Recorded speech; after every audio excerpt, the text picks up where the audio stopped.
Ddc Skool of Thoughts, yeah. Kubatirana, techi sana, techi ambusana, fila kuona sana, techi simutirana, ya. Panondo bato sangana, techi batirana, panondo bato kumana, techi sana. Ddc Skool of Thoughts, Ddc Skool of Thoughts. Yautete wachimonyo pila icho kwadi upenyu uyu unoda kupana na miwono, yeah. Kubatirana, techitisana, techiyambusana, pila kuonesana, kusimudzirana, nekukurudzirana, yeah. Panondo patosangana, techibatsirana, panondo patokumana, techibatsirana. Ddc Skool of Thoughts, Ddc Skool of Thoughts. But Ddc Skool of Thoughts. Real life matters now. Mondays and Fridays, 8:30 p.m. UK time. Live here on Facebook. Ddc Skool of Thoughts. What?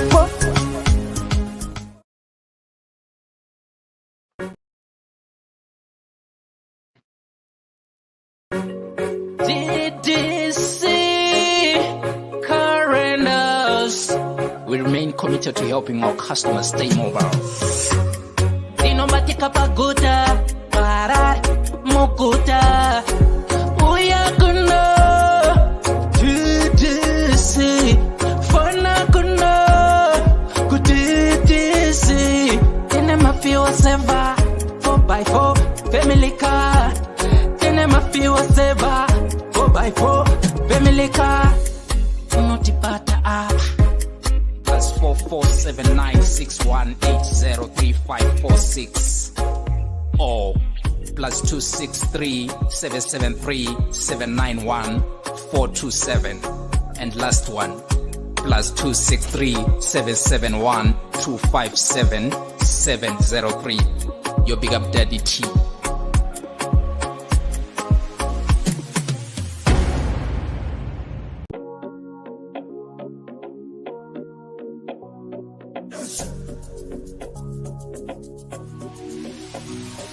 Imagine getting paid to view, like, comment, and share your favorite music from your favorite artist. Now, that's an easy job and convenient. All you have to do is to visit us at www.musica.online, which is an amazing platform that allows you to get the amazing music that you need. So we're calling upon even the listeners and most likely the artists to upload their music and listeners to get paid for listening to the music. That is convenient, trust me. Whiches Marabilo one time. Ungabe udinga indawo yokuchadela kumbe udinga indawo yemhlangano esikubiza sithi ngama conference space. Ikulu indawo ema-Goddess Resort. Loba uthanda ukwenza imidlalo enjengokugada escape, ukugada amabhizi kumbe ikanu. Woza uzobona ubuhle bemvelo. Ikhona njalo izipline ema-Goddess Resort. Kumnandi labantwana asibakhohlwa. Ikhona imjingo emihle emangalisayo emkhulu futhi. Ama virtual reality lama TV amakhulu atholakala ngaphandle. Hawu wakuhle ema-Goddess Resort. Khawuleza wenze ibooking yakho uze labangani bakho lizojabula lithokoze. Sitholakala ku Ddc Road, Harare, Zimbabwe. Ma-Goddess Resort, an adventure and a leisure paradise. Hello, good people. Mari say, Salibon and Makabezura Make, Linjan Bawetu. I hope and trust you guys are doing good wherever you are. Murdo. Taka and Taka in Dani Ddc Skool of Thoughts, where we discuss real life matters of the heart. Right. Sibona Kola Mari say. Bola to Murdo Taka and Namri say me. Bobo Kola. Ndepi dewa muri boyera. Hapana. Sibongo uri piko last weekend. Ndilisero. Hmm? Zviminga idzo shamwari. Ndakabayiwa nemunzwa shangu. Yeah, I'm one. But handandiripo zvaona aikuona muchiita zvinhu zvamunoda muchitanonza mino anzi prefect anga asipo anonyora mazita evanhu emusikanzwa nefriday tichaonana pane punishment nefriday. Okay. Sekerera Regaiti dai because network yangu iri kunetsa saka hazvo zvai zvakatodhapa. Regaiti ngoti right murudo takadi takaenda. If it's your first time coming here, please do likewise follow the page and like the page. Here we discuss real life matters of the heart. If you've got a story that you want to share with us, please do likewise inbox or just call. Tonight's program sponsored by Ddc Rental. Right. I always tell people don't leave it last minute. If you know you are planning to go to Zimbabwe for Easter holidays or whenever you're planning to go, please book your car with the Ddc Rental. You have a peace of mind. You know, you are done and dusted. So this is how it goes. You pay with us your £300 deposit, which is refundable when you return our car. You get your car with the full tank, $70 a day for 4x4s that is suitable for any terrain in Zimbabwe. Then it's $45 a day, or a family cars zema 150 family. So get in touch. We've got contracts that you have to sign. In full tank, you have got 300 kilometers a day. Above and over 300 kilometers a day, 50p per kilometer. So let me break it down. For 5 days, only 1,500 kilometers that you're entitled to use during that period of time.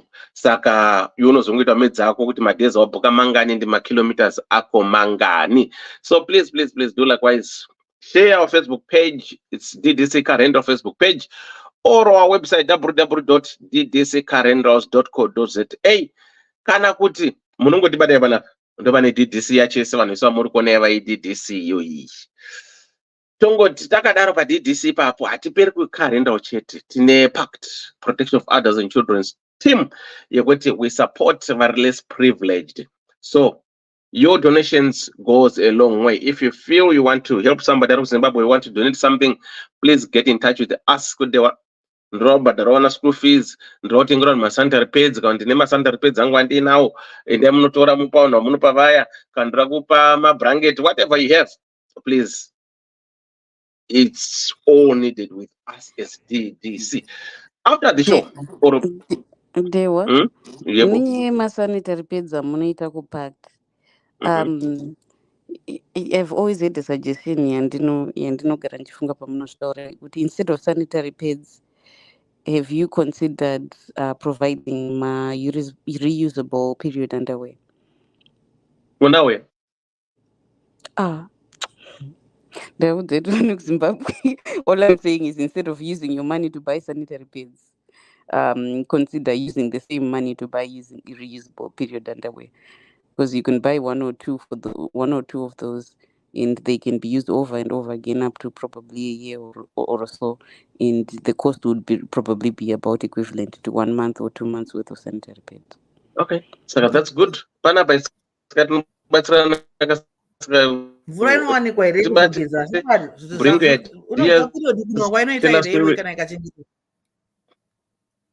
kana kune mvura yekugezesa mozoita next year kwanaya chiregai maukuona kuti ndimi wakadzi vacho isusu vanowacha zvavo because the problem with reusable period underwear is that you have to wash it. Kuti saka manje kana kusina munhu wacho aiwe kana mujola unhu kudaro. Okay, saka pakaipa saka panoitwa sei manje ipapo 50-50 ndio aiwa 50-50 tinogona kuita either or as long as apa tinotongowasevha pamvura. Okay. Pane kusevha nekusasevha because mvura kana iripo it's okay. Kana pasina mvura aiwa hama dzangu vanopfeka vagoramba achipfeka anotoyanika kutooma obva opfeka futi aiwa kana usandi changu tanga chirongwa Okay. Saka tichataura nezvazvo. Saka all I'm saying is if you know you've got something that you want to donate or give, please help us as packed. And again, I'm trying to encourage people kuti this year kune nzara. So the earlier the better. Kufano ndate zvakaitwa mubhaibheri zviya zvokunzi kwakaita 7 years of famine, 7 years mumaguta vanhu vakati stokai. So if you can start stock things for your family members without even telling them, then ukanzwa kuti zvazooma unoziva kuti pano unosvika kuti no ndinotora zvinhu zvangu pakati kana nezvinhu zvangu zvanganza pakati kana ndetundwa kana ndakachengetedza woita sei woapa even to support those who will be much in need. So please guys, do likewise. I find out because bag rate at $2, here's at $10. So I'm just trying to encourage people. But kana wine hama dzako dziri kumusha kana dozo support our DDC kana wine matana kwechibage pamba kwechengeta tozo uzongotipata tozopona kwaitambura because nzara iri kuya. There's hunger in in the southern Africa. So ndatingoti takaenda as well. Don't feel lonely, don't feel alone. We've got a team of professionals who are here to support you for free. You don't pay anything. Whatever you discuss with them, whatever help they give you, it's private and confidential. So don't feel left out. And those that later, if you've got things that you want to promote, just get in touch with us. I want to promote or something. This is what I want to do. If you want to ask for any help, if you want to ask for anything, that is the purpose of this group. We are here to empower each other. We are here to teach each other. We are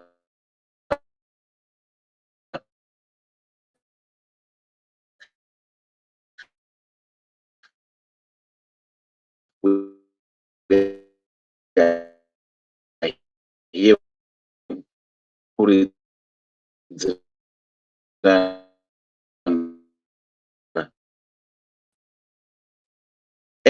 as a community. So don't worry. Right. Sorry guys, need to get with the teaser. I think if Sibo comes back and I can say my apologies. My network is very, very, very, very bad. Right. On another note, remember we did the party on the 25th of January. So what we are going to do is DDC. We are going to do it yearly, annual, not Mgwangu's birthday. No. Get together a party every year on the 25th of January. So I'm saying this to those who want to come for the 25th of January 2025 party. Preparations are underway. So please join the WhatsApp group. Give me your name. So much that unogara sarako ripo wabhadhara mari yako sazoti makazondisiya makazoita sei makazodino. 25th of January 2025. It's a Saturday. We are going to do this yearly as a get together. We come, we mix, we laugh, we enjoy music and everything. Chapsaka one artist atotokwidza kuti auya achitotipefumirawo tangodaro tichitasi tichifara zvedu. Saka make it a date 25th of January next year. Tiri kuita get together party.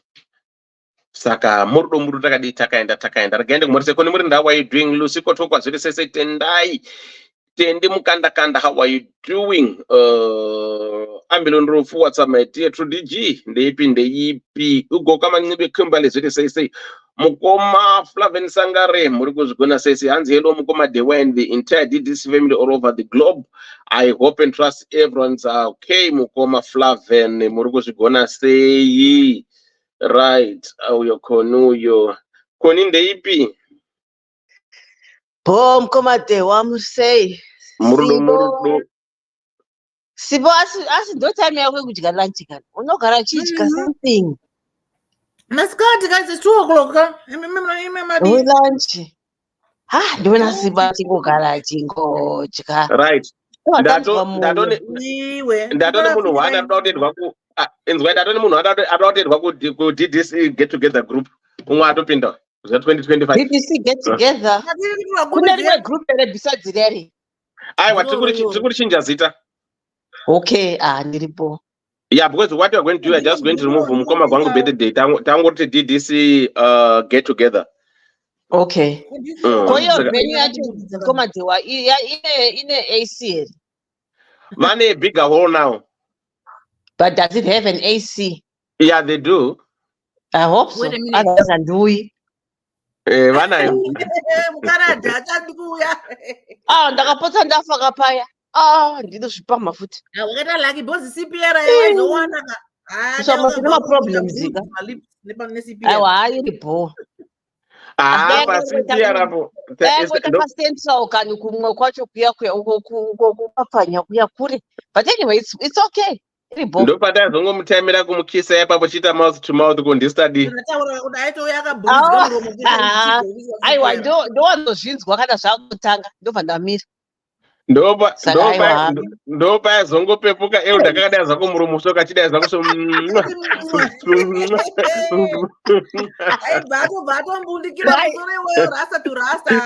paiva parwi wakapaya kuti mimi Mukoma Dewa kuti Mukoma Thomas koti uyu anzani smooth what uya. inini ukangotita CPR chete ndikaona wachingoda nemuromoka ndongodai zongodai kutsunyira kasoti ndongotsinyira kasoti no ramba wachiita zako. Group rino rinondifaka shuwa. Kurwara kwana usina kupinda panapa. What is on in function iri ku MK? 25 January Sibo. 25 January. Vakagadzirira. Achari zvokudzienda zodini. Weekend. MK kana Birmingham ayo kana kuri MK paribo. MK 25 January. Koma kacha Birmingham kwakusere Birmingham. Hanzi ndokwaida kudzikira ndege. Ndokwaida kudzikira ndege ka. Unoziva Birmingham inobva chinhu kuti ine emission charge. Oh yeah. Yekuti kana uine mota dzedu dzediesel dzikanaisira 2016 going up unobhadhara 12 pounds kupinda. Wobhadhara 12 pounds kubuda. Saka zvinokosta. But still Birmingham kwakazara mageto hatikudi futi. Aiwa. Tinopanga magaro Dewa hatidi Birmingham hatidi. Ngoya vakatsiga chete. Nevanhu England kuzoti ungazonda kuLuton wese. Luton ndokwayakaitirwa kwacho. Ndokwayangaitirwa but at least munhu anosvikako unozati Mumbare chaimo uda kutengesa kumbare imo. Uko kwenza kumbare uko. Ndio kumbare kwacho ko ndokwatatiripo. Aiwa hatidi. Birmingham hatidi. Unokadzi vakandimaka iko. It was good as Central but tingapera kubiwa. Saka MK Bo ngatifambira nechirongwa.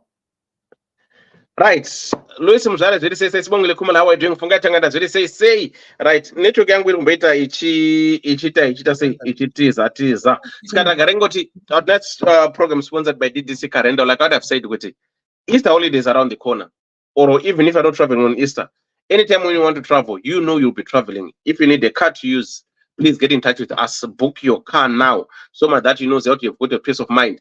And as well, if you're afraid to drive in Zimbabwe, tinokupa driver zvine additional cost. Unohaya mota yako na driver wako, muchinyanganya na driver wako, hazvina kana pressure izvo. Paunenge uri ipapo na driver mune muri mese. So please get in touch with us. Ask us any questions that you want. Then we are here to support you as DDC. So ndikoko.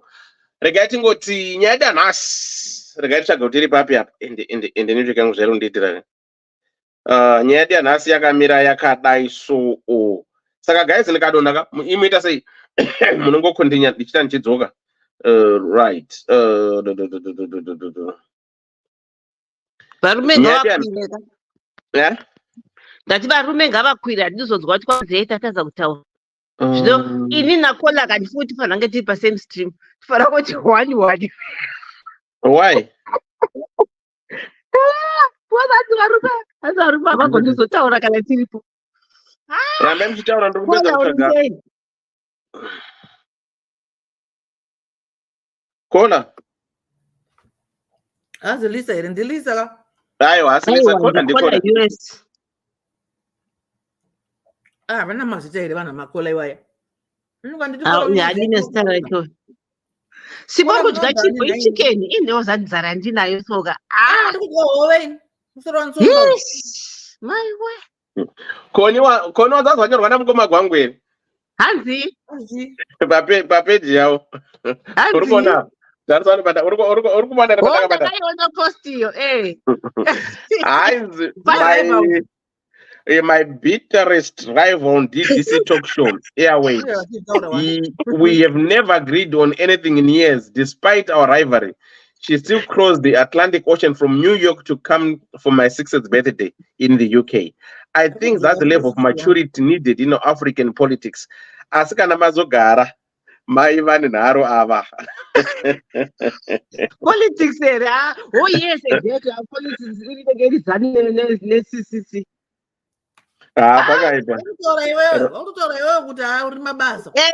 Hanzi namukoma hanzi Sipo ndo uyu Sipo ndo hanzi marriage material chandingatogarisana naSipo. Ndimukoma gwangu hanzi Sipo bho manje uyu ndogarisana naye. Ini nakola aiwa takaramba. Hazviti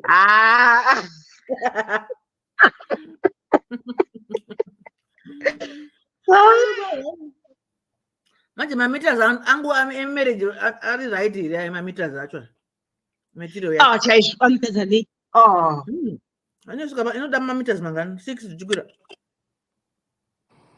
makunenzwa here ya takunzwa kotsamba ndikushayikwa seiko dewa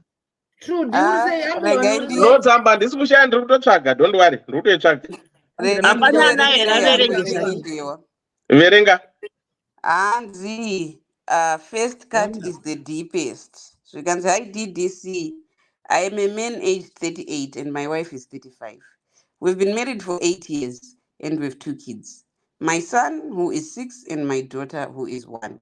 I met my wife at Kingdom Hall as we were both Jehovah's Witnesses. She was previously engaged, but her ex got excommunicated for accepting a blood transfusion, and they were forced to break up. We have a healthy marriage as we complement each other perfectly. We have a perfect family. When we had our son, my wife kept on saying she had a name in mind, which was inspired by an uncle who is late. Handina hangu kumboita dambudziko nazvo, as long as my son had my surname. Mavhiki apfuura aya, I got a random message from one of our friends achindiudza kuti ndakanyeperwa, and my son akapiwa zita raex wamai vake, whom she never stopped loving. When I confronted my wife, she said it's a coincidence that they share the same name. She went on saying kuti it's only me, the man she loves. Ndakamuudza kuti we either change my son's name legally or we divorce. Am I taking it too far? Please help. Right. Thank you so much, Kola. Right. Our tonight's program, it's called First Cut is the Deepest. So we have with this couple who happens to be the husband who wrote to us regarding his matter of the name that was named his son. So what happens is, according to this guy, he's saying he's happily married 6 years, got 2 kids, 6 years and 2 years, if I'm not mistaken, in their late or early 30s. But the matter of the fact is, when the son was named, the woman insisted, saying, no, let's name our son Thomas. Then the husband asked, why do you want us to name our son Thomas? I said, no, this name inspires me a lot because my uncle was Thomas, is the one who made me who I am. He was an inspiring man. So I will feel good if we name our son that name and keep this name as a legacy, whatever the case might be. The husband said, no, that's fine. But moving on, fast forward, this guy get a random text from one of their friends saying, Wang, you know what? Your son's name, like always say, he was named after your wife's auntie. No, that's not the truth. He was named after your wife's ex-boyfriend. So the husband confronted the wife and said, you're taking me for a fool. This name that you named our son is of your ex boyfriend. And this guy is saying the reason why they parted ways was because this ex had blood transfusion, which was against their beliefs as Jehovah's Witness. That's why he was denounced from the church and doing all those things. So they went separate ways because of what this guy believed in or what he did. But because this woman was in love with this guy, and I would say he used this husband as a rebound. That's my own beliefs. And life goes on, she moved on, and that's where the problem is. So this married man now, this father of this son is saying, you know what? Let's do it the legal way. We have to change the name of our son. If not, this is the end of the marriage. So the guy is saying, DDC, am I too fast forward? Does the name matter? Did my wife did the right thing? Because I did my own research, there's no uncle by that name. So why is my wife naming my son after the name of her ex-boyfriend? Is the name keeps her vivid memories of her ex? Does she see her ex in my son? What's there? So you as women, I think it goes both ways, because first cut is the deepest. Maybe we as men maybe don't want to own up with what people, with ladies that you say, oh, you know what, nakataza aurora ango maria kabati chaitsva, you know, we aiwa asi dewa zvekuti anko hakuna makazozvudzwa kwenyu mega kuseri here noti mutsamba haana kutaura saka hakutorina zveshuwa ndozvinoda hakuna. kundiranisa. Yadzai, I was reading it as if kuti ati ex wamai vake. That's what it's written. No, mai vake ezi mwana. Oh, okay. Ezi mwana mukomana. ex wemukadzi waraita. Okay, and ex mwana, mai vake, mwana wake mukomana, mai vake vakatumidza zita rimwe uri ex wavo kumwana wavo. Okay, aiwa handinayo. Like you Connie naming your son after me. Then writer ari kudza kuti unaka mai vake mwana wangu uyu vakamutumidza zita raex vavo. So the million dollar question is, why would one do that? Can we say this man is wrong by saying if the woman refuses to change the name of their child, this guy is gonna call it quits?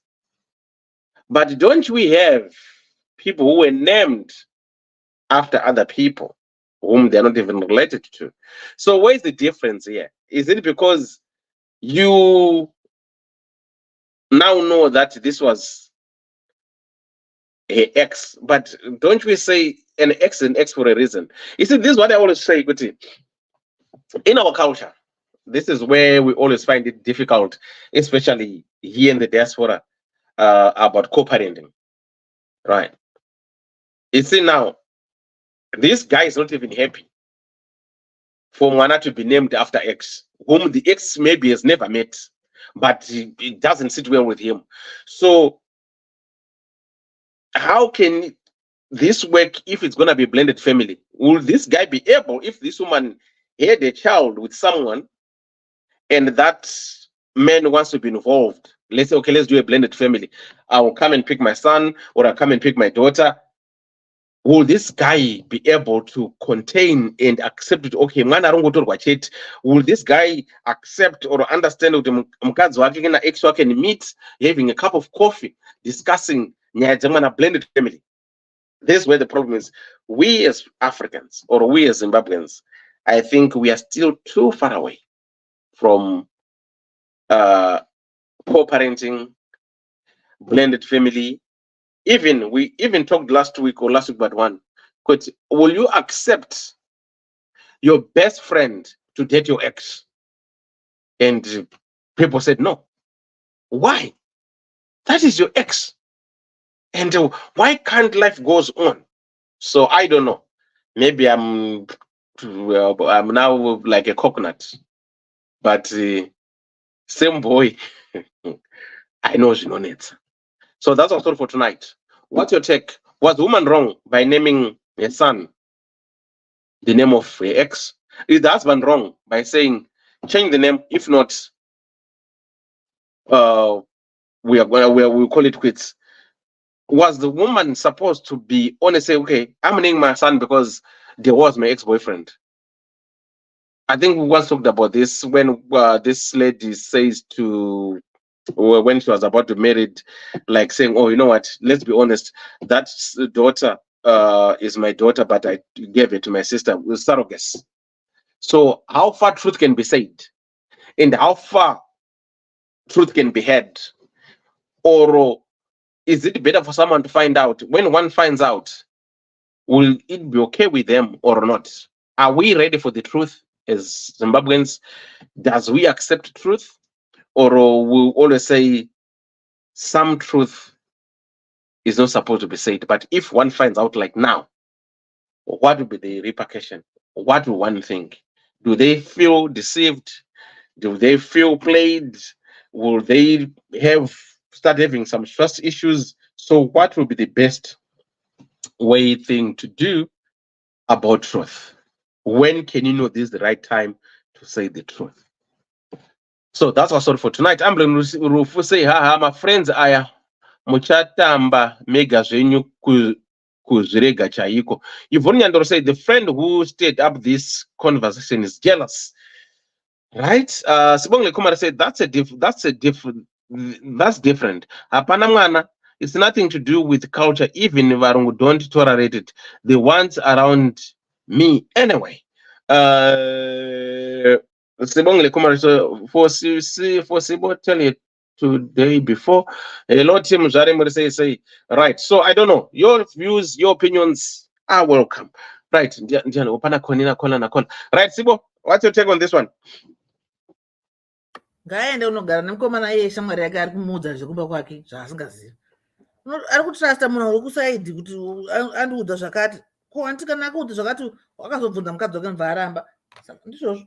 Zvinorambirwa vanhu zvakasiyana ende kuti zvatinodira vanhu zvakasiyana. Haungarapira munhu zezita womuramba unongogara usingamudi. Is that the basis of your relationship? Is that the basis, the foundation of your marriage? Zvakaoma. Zvakandati zvinorambirwa munhu mumba zvinosiyana. Because you 8 years of marriage and just because mwana atumirwa zita kunzi Samson uko ukana ukwamainingi uko bhangu zvake akatosiyiwa ogorera gucha nhembe, and then you find sleepless nights hanzi nomuramba here. Iwe mukomana iwe takwazvo iwe haungamurambire izvozvo. Tingotaurana chete kuti kana toiresa zita remwana kana totsvaga rimwe zita tomoisa papo. Because the difference, what is the difference? Iye Thomas wacho adzoka achazodzoka here? Saka kuti mai vanenge vakufunga Thomas vachiti vakadai vatofunga Timo wavo akavabhozhongora. Maybe kandi akavabhozhongora saka it was nice then, and then that's for remembrance. Maybe, I don't know.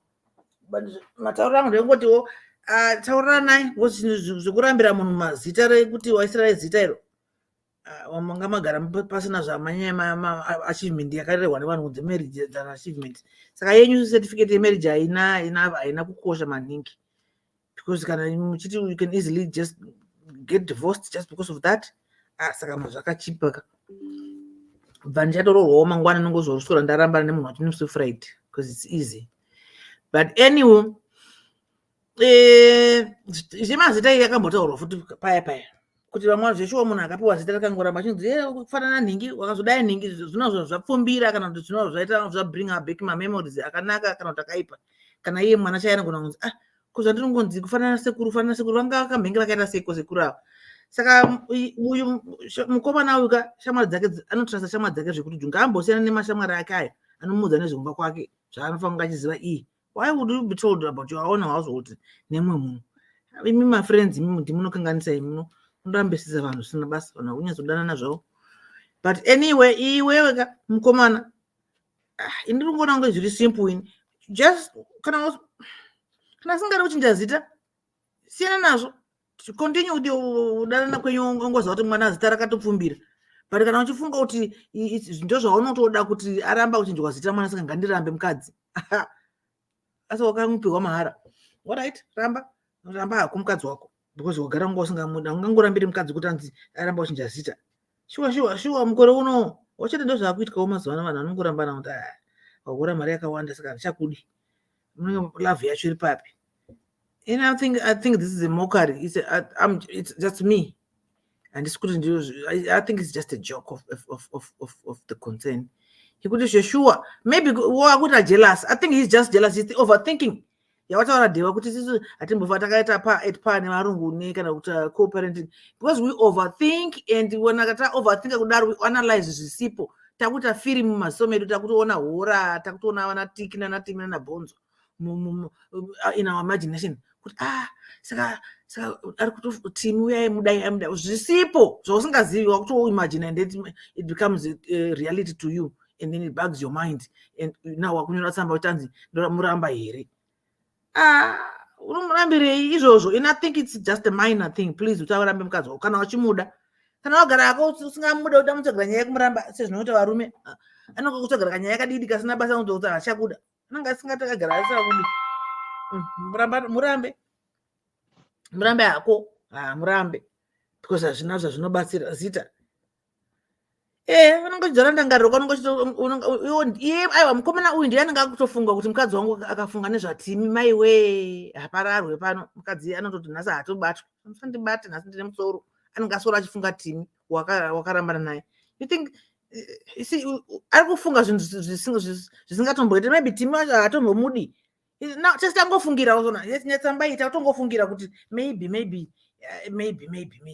it's up to you, my young man. 38. It's up to you, young man, kuti zveshuwa zvitairo rabvara kuita kuti mubva mabvarura marriage certificate. And your achievement yakarehwa navanhu pano kuti marriage hanzi it's an achievement. Nandinangwa ndoti marriage is not an achievement. What you achieve in the marriage is an achievement. Murorano menyu ndo achievement, but certificate chayo is nothing, it's just a piece of paper.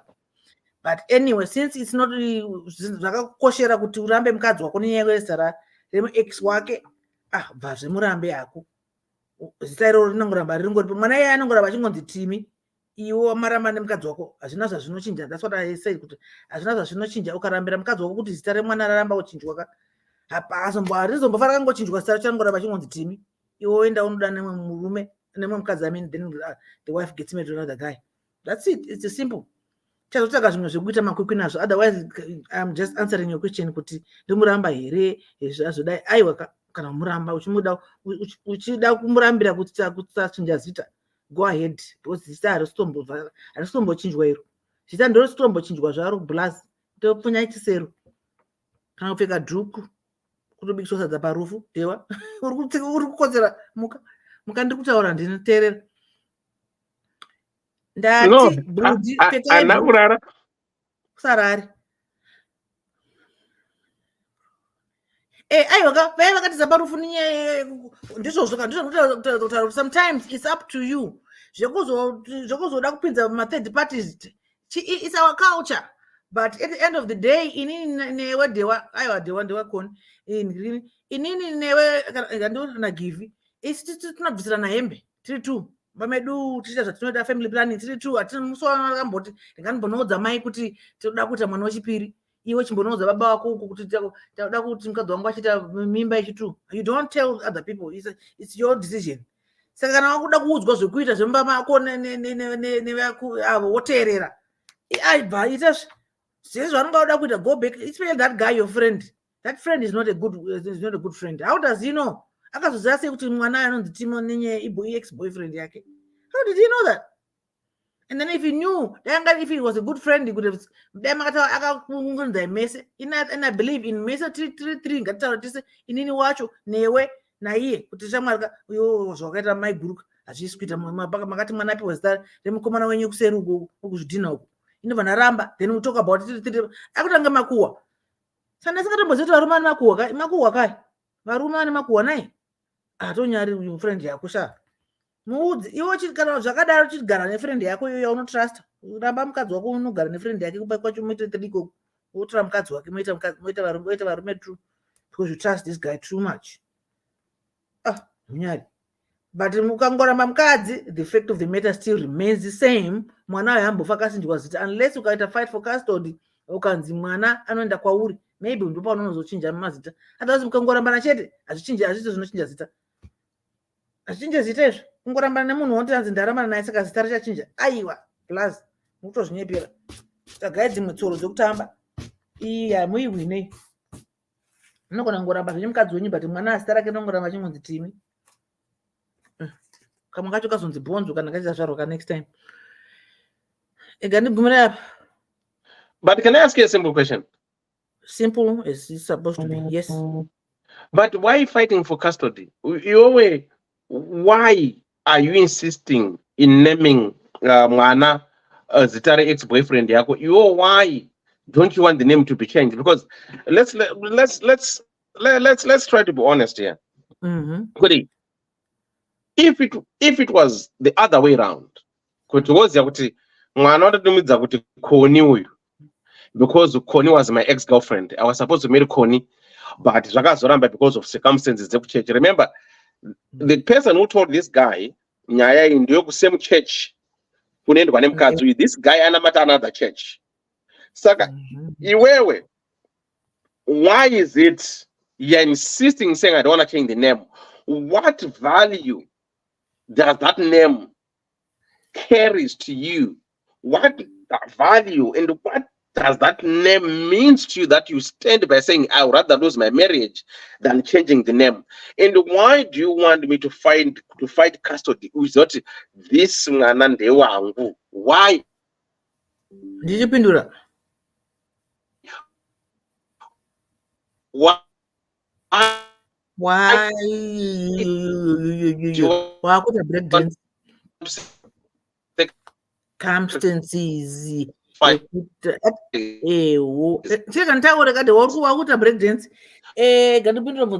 Simple. Let me try to find the simplest way to answer that.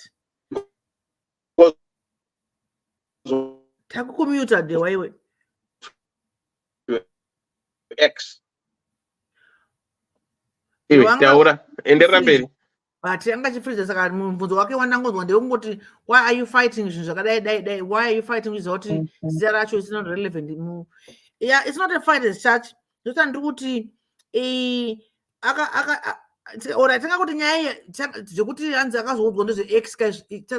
subtract that.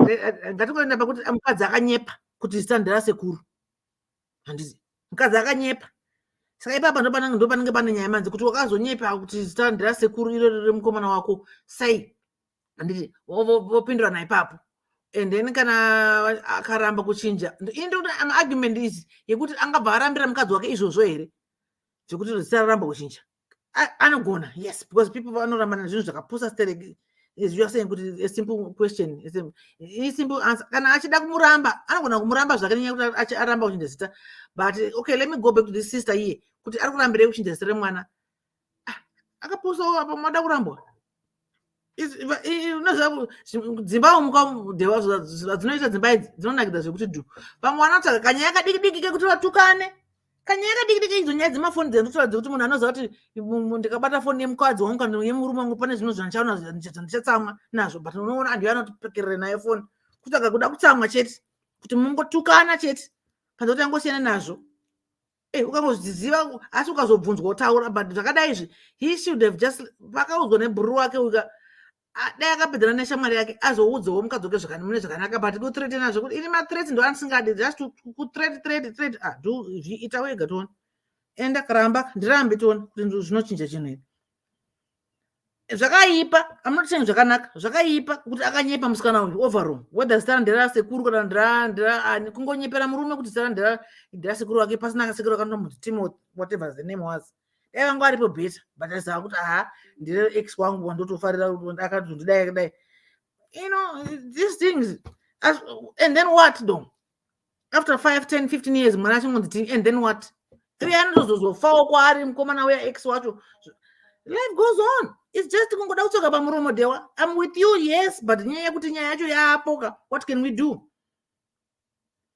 This girl, we don't know my reasons zake. Pamwe ndeyekuti good memories is just saying kuti ex wake aida kumurowa aida kutorwa naye. She could have just said that openly kuti shamwarika iwe uto rebound. Mukomana aida inorambirwa futi izvozvo. Kutaura chokwadi kuti mukomana uyu aida kurora naye ndotomuda izvozvo, so ndotomufunga ndakatogara newe, so ndotomufunga izvozvo. You are telling the truth. Some people do that. Kuti zvifambe anotofunga musikana wake ex. Kuti zvifamba anotofunga mukomana wake ex mumba imomo. Saka ndikuudza kuti dzimba idzi kaidzi zvakawanda zvinoitika zvakapusa zvekuti unoshaya kuti why are they even these guys together? Because one person thinks of another person kuti zvinhu zvifamba kuti kandifunge dewa, ndakafunga dewa ndokuti nditi then I'll get aroused. Why are you in that house then? But different things, because usually arousement is it's not life, it's not everything, it's not marriage. Pane zvimwe zvinhu zvamuri kuwirirana nezvimwe zvinhu zvamusingawirirana. Saka ndati kana achitongofunga kuti marriage yavo inoperera pakuti zisararamba kuchinjwoka, ain't gonna opera. But to me, I think that's minor though. It's just minor. I'm with you. Yes, this guy is my ex. There's no way I'm going to meet this guy. But let's not think about the negative. I always want to think about the positive. So at first, asindikazokubata manje panozoti ndakakubata. Sandakubata, why would I think zvinhu zvakaipa? Inoda ngofunga zvinhu zvinonakidza zvinhu zvakanaka. Saka ndigara ndichifara. Ndozongomborwa zvangu in the long run. Saka mukadzi aramba kuchinja zita, wamubata kuti anyepa, utaurira naye kushamwari, manje tikagarisana namba tichitanga kunyepera nawo, so zvakadai so tinosvitsana kupi? Tinori ne 8 years kusvika pa 10, 18 tinyeperana. Zvinoita here? Then the lady answers back and iwopawo maninga ako hanzi tunhu twako tumutema twamunopanana mudzimbamo mene munyeperana kavanhu vakaroorana mupanana tumutema twenyu tudidi patinozokuona mumasendrai nokumakupesha mese muri mapesha nauku mukadzi nekupesha nauku, but kana masangana mumba it's a different story. So my story and my thing is, if this is a very big issue in your marriage that this lady is refusing to change the name, what can you do? If you think you can divorce her, probably yes, then divorce it. But it's not change. That's my question. Mukarambana. Mukome arikuya here mukomana yeye anyora zamba. Ati udze kuti akarambana nemukadzi wake vana zita zvinoita kuti zita remwana richinje. Sometimes it won't, and then wish I would have stayed na bonge uya akaramba kuchinja zita remwana, but ndaimuda. Wana nakoni vana maningi ndava wakutosvara sibo wazvona. Saka it's just a struggle. Sometimes you have to weigh your options. Is this really worth the headache? Is it really ndio upenyu hwako hwese hwemarriage hwako wekuti mwana akapihwa zita re-ex girlfriend yemudzimai wangu, ex boyfriend? It's your friends that are kukuponya. Wandipindura mubvunzo wangu here uchimwa mvura? Handakada kunwa mvura. Ndaunzwa because ndanamira kutipindura kasa wandipindura. Okay. Right. Chinwa mvura yangu waida unwa. Right. For those who are joining us, welcome to the show, welcome to the program. We'll discuss real life matters of the heart. Right. Kola, how are you? Koni David. Paul. Kola, what's your take on this one? I think we have to be very specific about what this Munyori's question is. Munyori ataura nyaya yake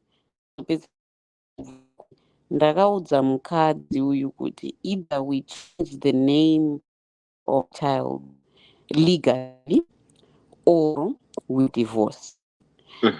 Happy kuti makabvunza detail rakanga richindinetsa pandakatanga kuverenga nyaya yacho, which was kuti did he go back and find out kuti sekuru vacho vari existent here, because mukanzwisa kuti sekuru kwacho kwakusitomborina sekuru vane zita rakadaro. So the issue is not the name. Ngatinyatsopanzwisisai. The issue is not the name. Iwe Munyori ndikada kukubvunza, assuming you are here. Let's say, and I'm assuming it was onyora tsamba because pamwe mukadzi wacho ari kutorambawo zvawo. But let's say yanga abvuma kuti all right, what, let's legally change the name of the child. mochinja zita riri, would you then be comfortable and okay proceeding in this marriage as it is? Unenge wazofara here, would that heal, would that solve the problem for you? Because my concern is your problem is not what name the child carries or who it belongs to. Your problem is wakanyepero. The thing is that your spouse lied to begin with about the name that she was going to give and why she was giving the name, and then continued to lie when you confronted her. Because pawakamkonfront akati aiwa kunyepa, it's just a coincidence, but iwo wakazonotsvaga kuti sekuru vacho vanga vari kuheru vanga vasiko. So she has not stopped lying. So given that you have that information, that first of all, she was willing to lie to you at the beginning, she continued to lie to you for 6 years, because that's how long this child has been around. And after 6 years, when you were able to get the truth somehow and confront her, she then continued to lie to you. So the question that you should have is, with the knowledge that munhu waunai has a tendency yekunyepa, does it matter which cosmetic solutions you put to the apparent problem, but when the root of the issue is anokunyepera? My concern personally, because in nangu I'm very sensitive nenyaya dzekunyeperwa, handidi kunyeperwa nemunhu waunodana naye kunorwadza, especially nekunyeperwa nemunhu who is a spouse. Because this is a person who has an intimate relationship with your life, with a lot of aspects, sometimes semurume, with aspects of your life that you are not even aware of. She takes care of things for you, right? And then sometimes things that you are, and now also remember, she lies in a way that the people around you that you call friends are aware of. Vakauya vakakuudza about this one lie.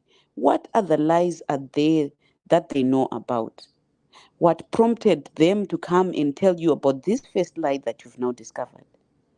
Because the chances are this is the tip of the iceberg. And even if this is not the tip of the iceberg, the problem now is, can you still trust this woman? Let's say this was the only lie she's ever told. How do you now know? Chimwe chaari kunyepa ndechipi? My next question is, do we even know kuti mwana iyeye ane 6 years ndewako akaitwa TV ndichekupuwa zita remumwe murume? My next question is, do we know if the 1-year-old is yours? If she can lie to you about the fact that there's a dead uncle who doesn't exist, that she gave the name to, how do you know she didn't go back and sleep with this guy and get pregnant for him and she's baba wake? Even if you were to find out that's not true, the child is actually yours. The problem at this stage is, what can you trust? How do you know anytime this person opens their mouth? How do you know what's true and what's not? And going back 8 years of marriage, how do you know when she has been telling you the truth and when she has not been telling you the truth? My African American one is statement: if you lie, you cheat. If you cheat, you steal. If you steal, you kill. My next question is, zvinoperera papi? Munodero muri kudiaspora, uri kupa mai mwana mari, wakateererawo vanatetetilda vakati inotorwa pei yese yonzi to mai mwana mari, iwe pamwe womboita pamwe paunozungaira, kana kuti unonge uchitonzi iri kutumirwa sekuru vari kurwara. How do you know kuti sekuru vari kurwara? Unobirwa nemunhu wawakagara naye mumba. So so it's a multi-pronged issue which you actually didn't mention in your story. Number one is she lied to you, which means the trust is a problem at this point. And when you confronted her, she continued to lie to you, which means you're not even at a place where you've started to rebuild trust. Because she's not even a person who's going to come up in the open and, you know what, ndakakanganisa. And there's no humility. Munhu haana conscience yekuona kuti, but you know what, I was wrong and I did the wrong thing. They continue to go on and lie at that in that situation. The next thing that that concerns me is the fact yekuti akapa zita mwana iyeye, it's obvious. Tese tiri vanhu vakuru panapa. The reason, since sekuru didn't exist, the reason yakapa mwana iyeye is because she still loves the man waakasiya. She wanted a reminder or constant reminder of him in her life. So let's say she were to agree to change the name of the child to a new name. Can you be assured that you are with a person who loves you?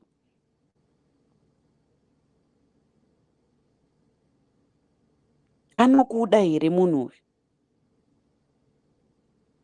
And that's your question. Bigger than the name of the child is, can I trust her? Does she love me? Is there anything she can do at this point that would actually truly convince me that she loved me? Since in the statement you would know you're the only man that loves me, it was just a coincidence. She told an extra lie. Sekuru vanga varipo. Yetanga riri zita rasekuru. Saka zvinhu 3 zvakataura in one sentence toziva sekuti chokwadi chinotangira papi chiperera papi. I don't think changing the name of the child is going to solve your problem. You could do it or you could not do it, but you would have put a band-aid on a broken bone. Ibhonzo rakatyoka iri raunenge watora band-aid ukanama ukati raita bho, because there's a deeper issue and a bigger problem. My concern, here's my issue. I can't understand why this woman didn't leave the Jehovah's Witness and just go with this other man. Because what's the point of staying in the Jehovah's Witness? And chinonetsera pakubuda paJehovah's Witness unonzi ukabuda hauchaendi kudenga. Asi kana uchinyepera murume wagara naye uchiri kuenda here kudenga. You might as well just leave the Jehovah's Witness and go with the guy who got the transfusion, because ndio wacho waunonyatsoda. Because I don't understand what was she preserving by staying within the church. Iwewo, this is another issue. Iwewewo pawakanzwa marambaniro akaita vana. Kuti vakamanikidzwa, you said it yourself, they were forced to break up, which means they did not want to. Pawakanotsika madomasi evaridzi papapa ndo pawakatanga kutedza. I don't think we can answer for you the question, can you trust her? If I were to help you answer it, I would say no, she's already lied and she's continued to lie. Does she love you? I don't know that I can answer for her, but if I were given the details that you've given, my next answer would be no. Then the next question is, are you prepared to go for the rest of your life in a marriage that you can at least for sure know for the first 8 years? And if it wasn't for someone else akatozokuitirawo tsitsi akauya akakudza chokwadi, wanga usingadiwi. Let's say she changes it, she turns. Is she claiming, would the claim be that now she, after 8 years and after 2 children, now she's going to start learning to love you? I'm not sure. And my concern also is there's an extent to which she can go achishingirira nemunhu waasingadi waanoda ari out there. Saka musi waanonodzoka akarambana nemukadzi wake mukomana iye akati chamwazve Jehovah's Witness zvauri kuita uri kuwaste time, handei. Unomugarisa pasi sei mukadzi iye? I think you are you're in an unfortunate situation. Asi hangu inini hangu I'm gun shy nevanhu vanonyepa. Yeah. And I think we're glossing over the importance of that. Guys, this is the person unozoti kana wakarara unoita kunge wakafa, you're out, you're gone. This is the person that you're out and you're gone next to every night. And you can't trust them. Munhu anobata mari dzako, munhu anochengeta vana vako, munhu anobika chikafu chako, munhu anowacha hembe dzako, and you can't trust them because you know they will lie to you if they have to. And in this case, she didn't even have to. So they will lie to you even if they don't have to. I think you're asking the wrong question. It's not whether have you gone too far. I think you're trying to create certainty and you're trying to exert control over something which you have no control over. Because by saying would he change the name of the child or legally or with divorce, you're trying to control her emotional state. Ade iwewe ave loyal kwauri, ave trustworthy kwauri. You actually cannot control that. So you asked the wrong question. Zita remwana razita remwana, kana pane problem yekuti ningiri, kana pane problem yekuti haasi kuda kurichinja, it tells you more. It helps you make a better decision because it tells you where she actually truly stands. And then you go from there. But I think Wanyura Shamar, I'm very sorry. The only other issue is we were just here on Friday tichitaura kana marambana hamchazodi kuroora futi, saka it's not like I can say kuti leave the marriage because out there it's better, but it may not be better, it might be worse. So if you decide to divorce her, then at least be Ningrini, be willing to be single, because that might end up be what happens, and you also have to think about your children. You will have to now spend more time away from them than is necessary. But you are in a bad situation. I won't lie, and I don't think there are any easy answers. Thank you so much, Kola. Koni, Mugoma Gwangu, what do you say? How are you? Bo. What is it? Bo, Madi. Koni, Dave, what's your take? Yeah, Connie as usual. Ndingopindura hangu question yake ati, am I taking it too far? Budi, you are taking it too far. I want to answer as if ndini mukadzi wacho uyeyu ndobva ndamubvunza kuti ko zita rine basa rei, kuvarume vanopa mazita kuvana vavo tinombobvunza here kuti mazita abvepi? Okay, fine, you find out kuti ndakunyepera, ndotomugarisa pasi kati baba vemwana, what's in the name? This is an ex. Saka zvashatei? Dai kwava kuri kunzi ndichidanana nayo whatever ka, ndopatingatoti haiwa ngatite divorce mashizha name. Ini kana ndatomunema kudai atozongota mapapa ake kuda kuya kuzondidza kuti kwanzi ndazonzwa kuti mwana weboyfriend, I'll say mwana wangu haasi kuchinjwa zita. That's to fix you, because this is petty. Ndatomboita faithful to you. Usami kuita faithful kunodhura sei? Uda wazondidza kuti kwanzi zita randakapa ex. So what? Ex akapera basa udhara uku wakaenda kwake wakaenda uku, mwana kandazopa kubvisa ex. Saka uyu murume uyu dai angari wangu ka, ndiwarume andoda kuti unotongozokufunga wega kundokupatisa futi, unozozoti ndichanda ndazvibvunziro zvangu dai ndangonyarara. Tinoona kuti iwe ndonyaya ungatigarisa pasi iyoyi yekundibvunza kuti zita raex. So what? Angari ex wangu, yes, ndakajola naye, ndikazoti aiwa rega ndingopa mwana zita. Pandamupa hangu, why didn't you tell me? Zvasingaiti hazviitiwo futi kuti ndikudzi, ndakangopawo mwana zita, zvobva zvapera zvakadai. Kana utoiwa divorce aiwa kuti baba mwana kasikai munyore mapepa mundipe peni ndisaini and will let you go. Zvatopera izvi, mwana haasi kuzochinja, and that's it. Tatenda hangu. Mira, can I ask you a simple question? Uchimbofunga uchizodzoka zvako, right? Handwati ndi ex, right? But kana ari ex, what's the motive? Why? What's so special about the ex? The name. To name your child. Yeah? The name was beautiful. I liked it. Okay, good. Even my son is not named after an ex, but a workmate. Mira, hold on. And the name was beautiful to you. Yeah. That means the name has got memories because of its beauty. Yes, exactly. Right? It has got memories because of its beauty. Right? Yes. So let me ask this sensitive question, right?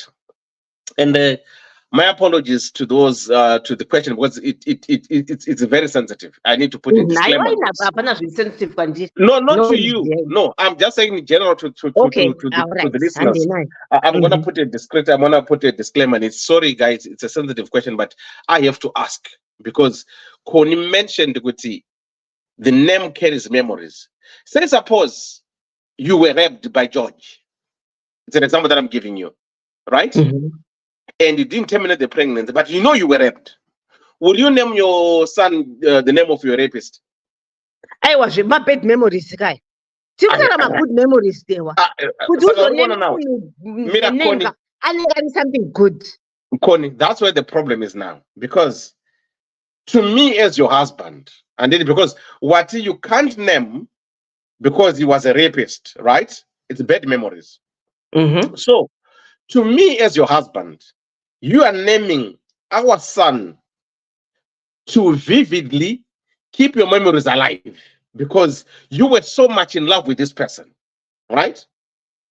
So how do you think I will feel knowing good, no, mwana of course ndewangu, but when you calls mwana uyu Thomas andidika Connie are going to go back, memories are being jogged, yeah. That time with Thomas. So this is where the problem is. That's why I've got this question that I'm going to ask is going to be very sensitive, not to you but to the viewers. Okay. Waka. Dewa. Memories are memories.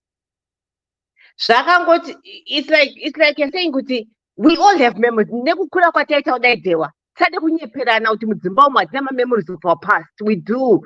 Though it's not written down on paper, but we do, and we just don't say it. Saka, what's wrong? Apa ndazongoiso wangu riri zita. Saka zvashatei. And I cannot expect my husband with kwanzi hana kana munhu anombofunga even kunyepa chai kusada kunyeperana. Aiwa, ona Connie, hatisi kuramba kuti we don't have memories. We do have memories, but do you need someone to put it to your face? Kuti, these are the memories. Do you need that to be constantly reminded with these are the memories? We do have memories. I understand what you're saying. To me, it doesn't matter. As long as the person is not cheating on me, all right, Mira. Otherwise, can I get past yake? I can do that now. Got him pay kuti Lisa. And that's, you know, but who you got? We are not Connie, the difference this woman didn't say. She lied. Right? Even it won't change as long as my husband loves me, as long as he's not cheating on me, I'm okay with it. I think find out to die why I girlfriend jacket. I think Apakapa Connie was right, but Tatanga Shuguti Kwizaiva Rumi. Because I think there's a major problem. I think how we view children as women and how we view children as men is different. In Munu Murume, his children, his son, let's not get it wrong. His son and his family are part of his identity as a man. Urugutora identity yangu, my pride and joy. Chinondiita murume pavarume. Wochisungirira chikwangwari chemumwe murume.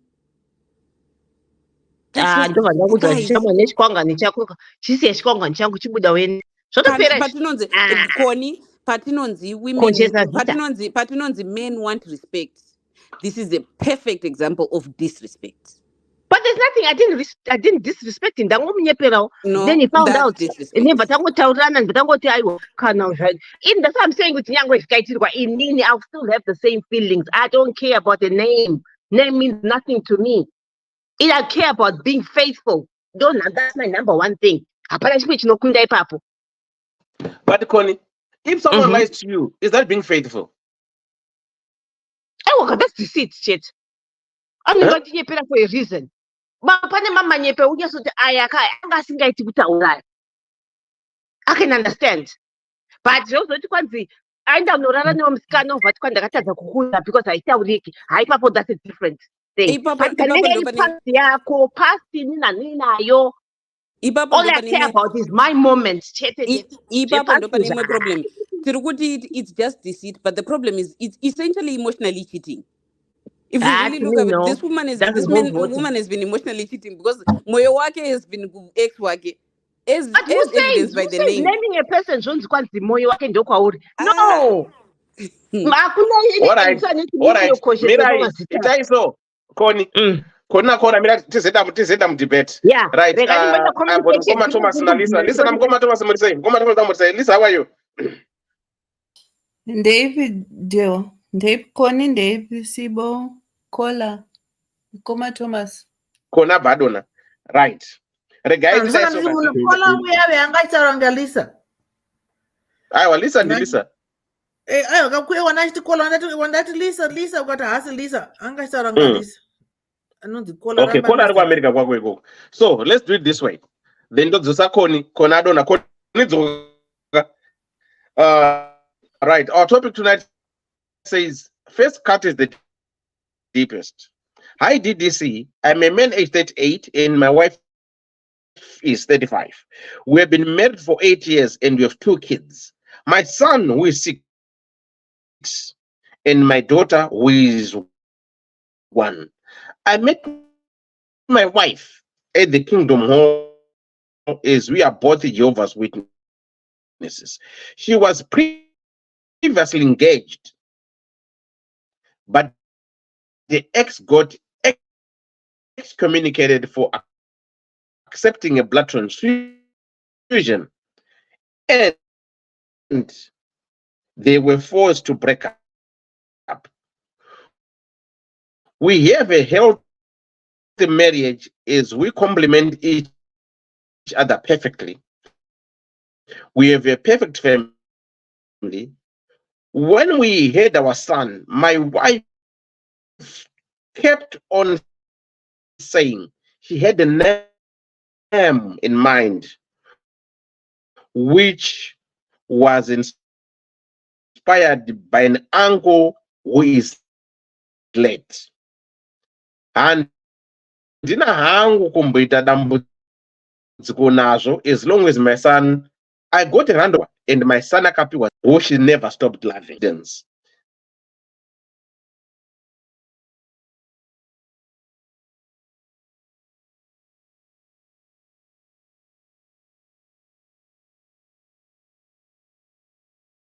The one in freezer. Lisa. Hello. Eka. Wati Sibo. Taura dewa freezer. Akubuda Panana rututu Dewa dewa. watu. Pane vanhu Kupesa hapa ndikuverenga nyamba ndiri 1 ndasara ndadonha kutaratara. Ngori 1 ari ega uri kokuseri ko. Ndasira pekuti chi? Wangosata tombotanga. Bankidza. Sibo. Prefect munonyepa. Dangerous. Atodzokera masura ngaangotanga zvivhamva zvangojoinirana zvakadaro murudo. Wona expression iri paface paDewa abva afreeza futi. Dzitangidze. Dewa shamwari tite. Lisa taura zvako nyaya yako Dewa tingatoswerera. Lisa taura.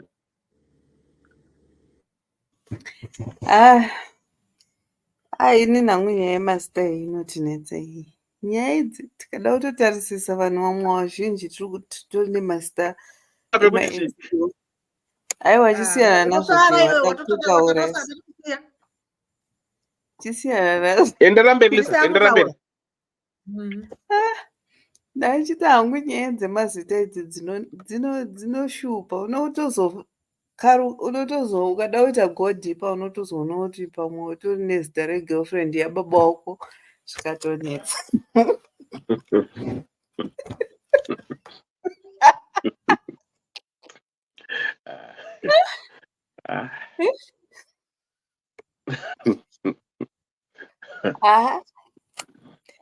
Kana uri weDewa pamwe ndere ex kana boyfriend yamai vako, nyaya dzemazita dzinonetsa unoziva.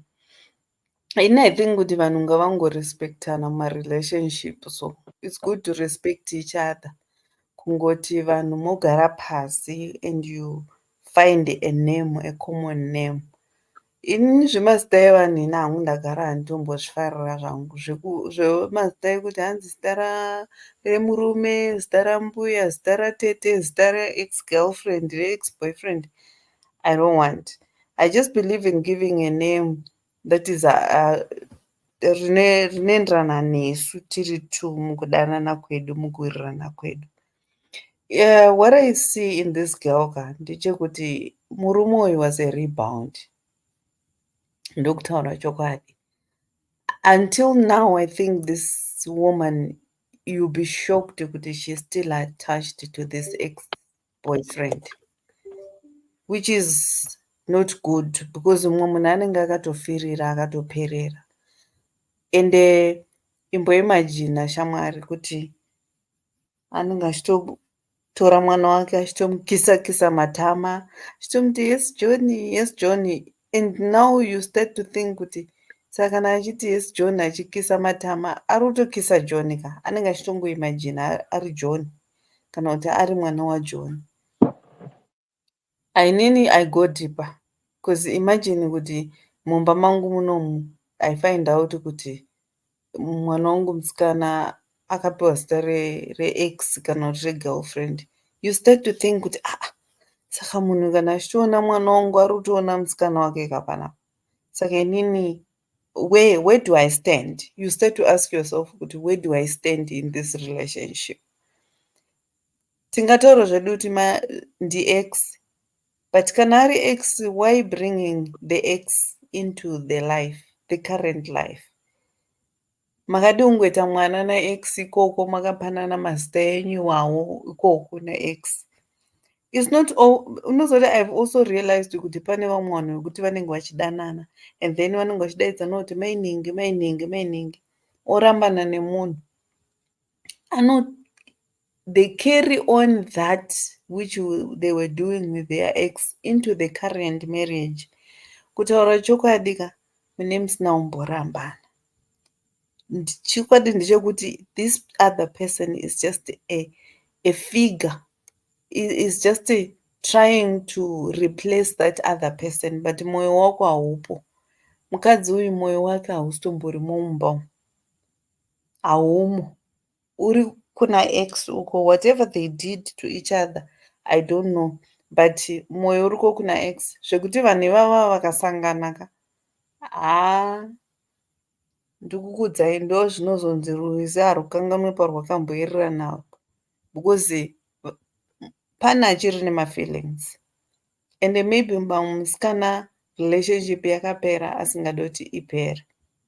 So the advice that I'll give this guy is kungoti maybe I might give a benefit of a doubt kuti maybe anga achiri mwana mudiki.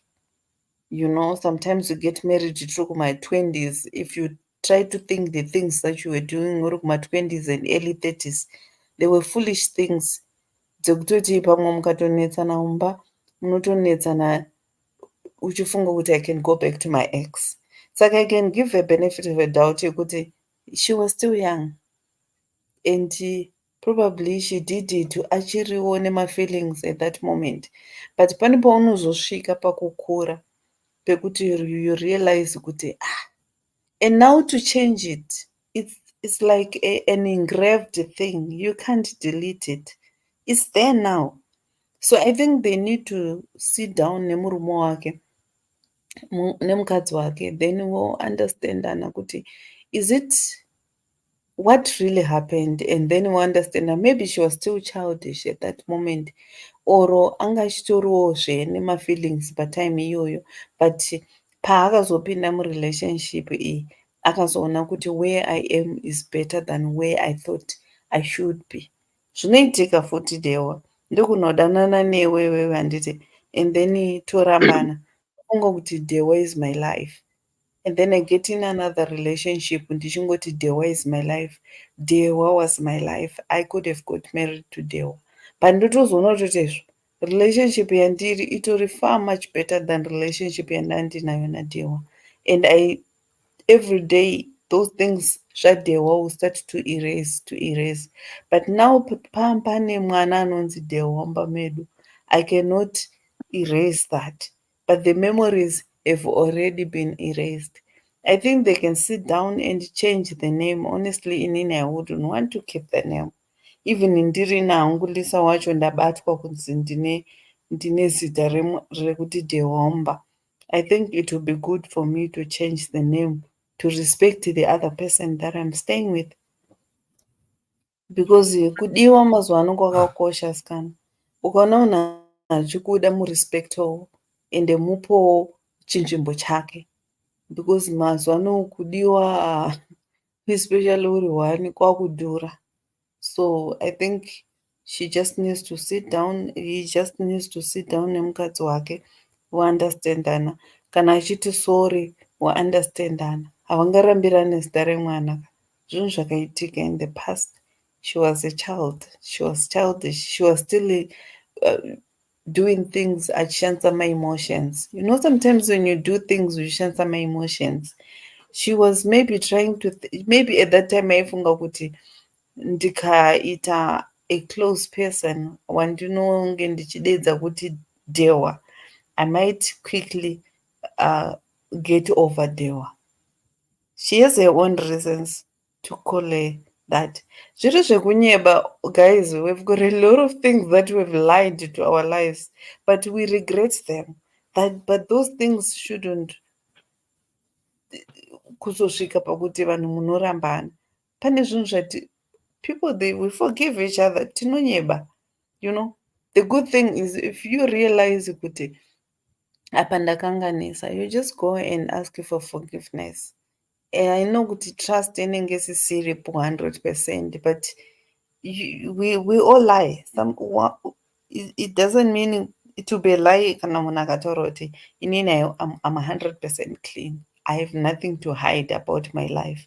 We all have that dark side of us. Maybe 10% of our life. Yatinototaura something, maybe just because you want to achieve something. Saka, the good thing there kuti we ask for forgiveness and we repent from that. Akanyepa, yes, kuti standera sekuru ende kwangu sina sekuru vakadaro, but just find it in your heart and umuregerera and you start all over again. Tingarambirana zita zvesho kutoenda kunokanzura marriage certificate kunze marambanirani kuti anzani zita raX. Aiwa, no, I think they can just change the name and have a new name. And ininiwo semukadzi anofunga anofungawo kuti ndikazviitirwa, how would I feel? Ukanzwa kuti vana vese vasikana vese vari 3 mazita ema-ex girlfriend, how would you feel asikana? Unzwa kuti munhu uyu anonzi Ningi, anonzi Shorai, uyu anonzi Rudo, uyu anonzi Chipo, and you later realize kuti mazita ema-ex emurume wako. It really hurts. Imagine kuti mumwe munhu anorwadziwa kungonzwa kuti murume wako kana kuti mukadzi wako akambodanana naNingi waasati amboona, but zvinokurwadza. What more else? A person akapiwa zita raX and you're seeing that child and that person is your child. You end up wakuvenga mwana kutoti unotorwadziwa nekuziva kuti murume wangu akambodanana nemunhu anonzi Shorai. Ukatonzwa vanhu vese vanonzi ana Shorai, you don't want to see them because the ex murume wako. What more else? Mwana waurigara naye mumba ane zita raX. Honestly, ipapo pakakanganiswa, but ngavangogara pasi vawirirane, kana vachichinja zita vanongochinja zita. That's it. Next time musape vanhu mazita evanhu. Mazita ana mbuya, ana sekuru, ana shishi. Some of these names, they carry big things. Zvekuti munotozozvitadza. Saka let's... Sibo, you're looking nice, yeah. She's looking nice. And this now the 6th time. One is saying Sibu are looking nice. Sibu are looking nice. Don't be jealous, please. I'm looking nice. No, I wanna put you. I wanna blow you full. Okay,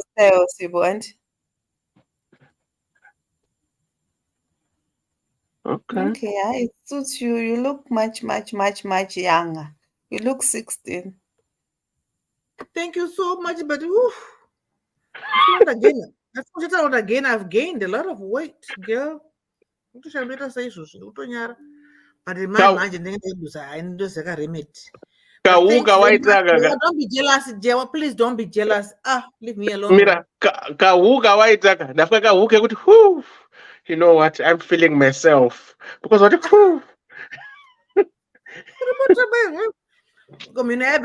Pronounce this is a minimum.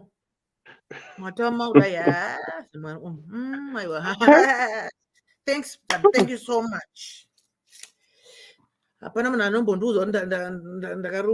Thanks, they were only jealous. No, I saw 6 comments from different people. Listen to 6. Yeah, people write Sibu looking great, you're looking great, you're Thank looking you great. so much. And I don't know, I'm going to comment again, so forth. But thank you guys so much. And now you wanna, but really appreciate so much. Thank you. Nobody has told me lately. Maybe you should consider not to lose weight. Maybe you look nicer when you are thick. Hey, usafadza vamwe vanhu vanokomenda varipo vanodananisiti mutanziwa wazonyanya inini yangu. Yeah, I don't like to be slim, but I just like to be fit. I want to uku ndaunyatoda chimama wazona. Hey, vangoda kuti vamupiri. Chimirai nezvimama zvenyu izvozvo chimbomirai makadaro. Please, mirai. Mukoma kwangu muri sei? Avo ndo vamwe. Ndiri correct zviri sei? Mushechi muti chapa muri icho. Aiwa. Apa hapana kana ndandirini bhutsu out of my way. Hautumidzi zita raX wako pamberi pangu ini. Inda unogara naX wako. Handigari nejumba musanduku rakadiro. Hell no. What for? Chinodhuva vamwe masisters ava kana vakawana varume vakapfava vanodzigwa zvokudzigwa zviya zvokujadarika kunge chimwana charadzikwa pana masvosve kana kuti pane majuru. Uku ndo kunonzi kugutisa uku. Kugutisa. Enda unogara naX wako. Enda unogara kuunonzwa wakasununguka. Akomana.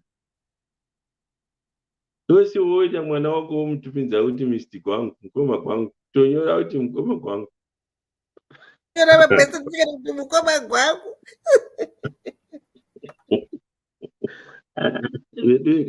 Vedu ngatirege kugutisa tichidai vakomana. Michato inonetsa iyi yomunotambisa iyi. Zvokuti wanga achiri mwana mudoko ukaona wakugona kugwangugwa uchibatirira wakura. Garai makazviziva izvezvo. Hauna kurepewa wakatoita gwangu wotoziva kuti gwangu ino munakire wayo inonaka sei. Wojadarika zvakadai zvakapusa zvakadai.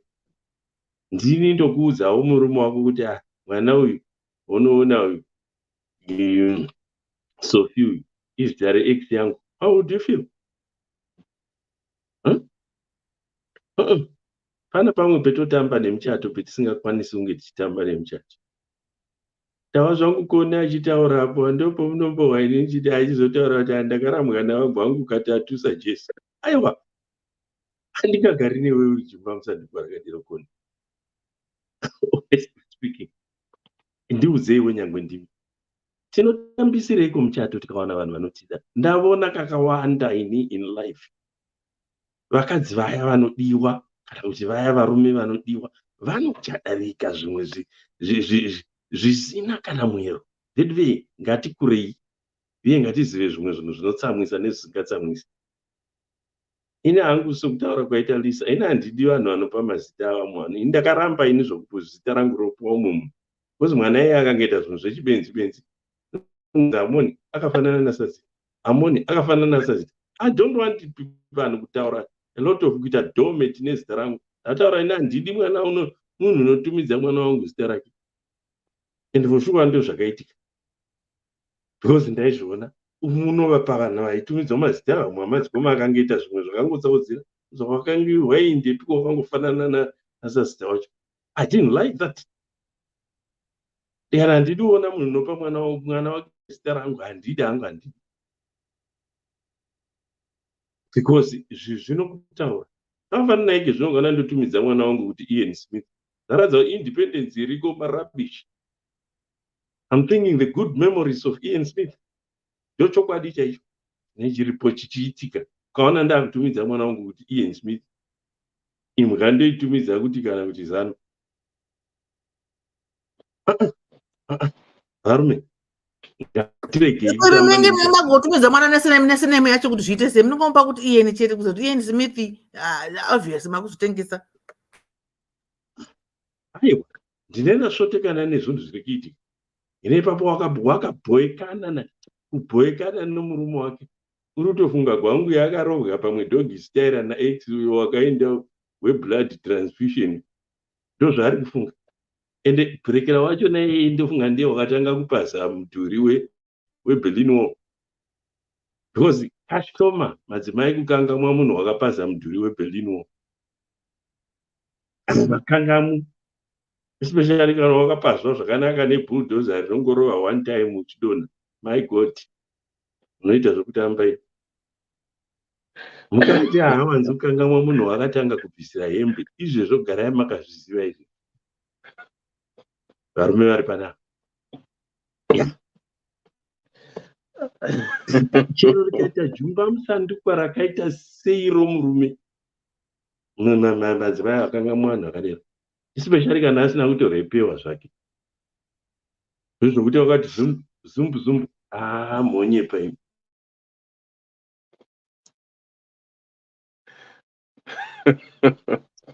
Honestly speaking, ndo zvakaitika apa, because I don't see the point yekuti unotumidza munhu zita rax kana rari jumba musanduku richirova richiita sei. Pane zvarakaita rairova gwangu richirarova guchu riya rimwe rinobva napawest africa romumabhodhoro riya rinenge kokora rinenge ironbrook, wakagwangugwa amwa irero ndokubva kuti yekani waro ndoenda kudenga netoka. Anyway, regai ndimomwa mvura. Asi naidewa ndokumbira kubvunza, ndoda kubvunza mapanelist nemacomment section. I think tine nyaya dzakawanda dzevanhu vanonyepa zvinhu zvinoshamisa, either before the marriage or after the marriage. My question becomes, zvanzi naLisa yeye tese tinonyepa, ndikati saka at what level is lying acceptable and when does it become unacceptable? Where do you draw the line? I think what Lisa was trying to say, or pakunyepa, answering your question, where can you draw the line, or where lying is acceptable, right? I think there are certain things that everyone lies.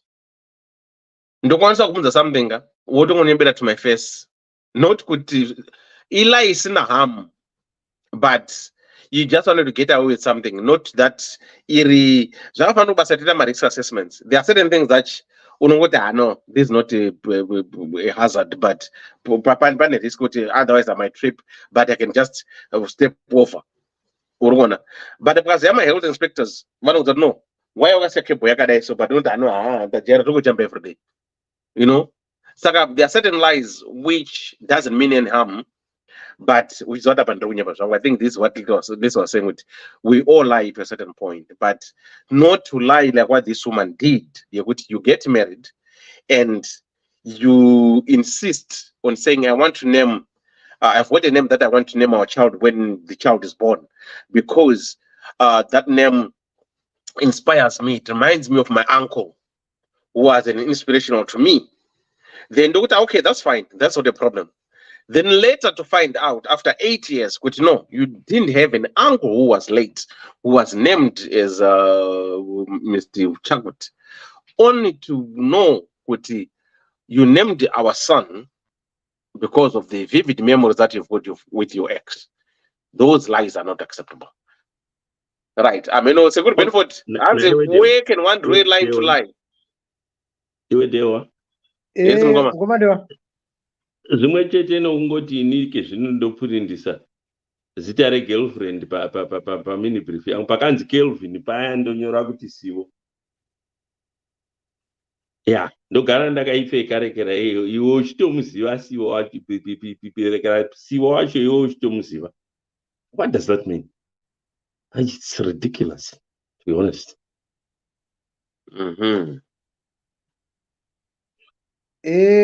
Ngomadewa kuti sei? Ndiri muri sei? No, kuti right, kuti kai ndingoti 2 cents dzangu ndoda kuzobuda ka ndinenge kuzodrive. Okay. inini ndini umwe munhu wevanhu unotaura kuti there's nothing in a name. A name is a name. But tinofanira kuziva context yezvatinenge tichitaura. Apa zita rine meaning apa. Hakuna kutamba kwakadai kunoitwa kwokupa zita raX mwana. First thing kana patodai mukomadhe wakuma DNA straight nemwana yeye kuti ndikonifeme kuti mwana wangu here for sure. That is the first thing I'm going to do. Tisati taura zvokuti togadzirisa zita todini totakuenda kupaternity test. Ndonokonifema kuti ndini baba vemwana here. Kana ndawanika ndirini baba vemwana, nyaya yochiuya yonetsa manje. Inini handifungi kuti handioni kuti marriage tichizoigara because handizonzwisisi. Ukaona munhu achisvika kutoti kunakirwa kana kutoti kudini kunokuita kuti you still want something, an attachment nemunhu iyeye, zvokusvika pakuti uise zita pamwana, it means you have never let that person go. Mumwoyo mako ndiye munhu unenge achingoripo. Saka inini handizokunzwisisi kuti ndigare newe munhu wakaita sewe. So in as far as I'm concerned, after ndakonifema kuti ndini baba vemwana uyu, ini newe toparadzana. Ndoona kuti ndo mwana torera sei. There's no two ways about it.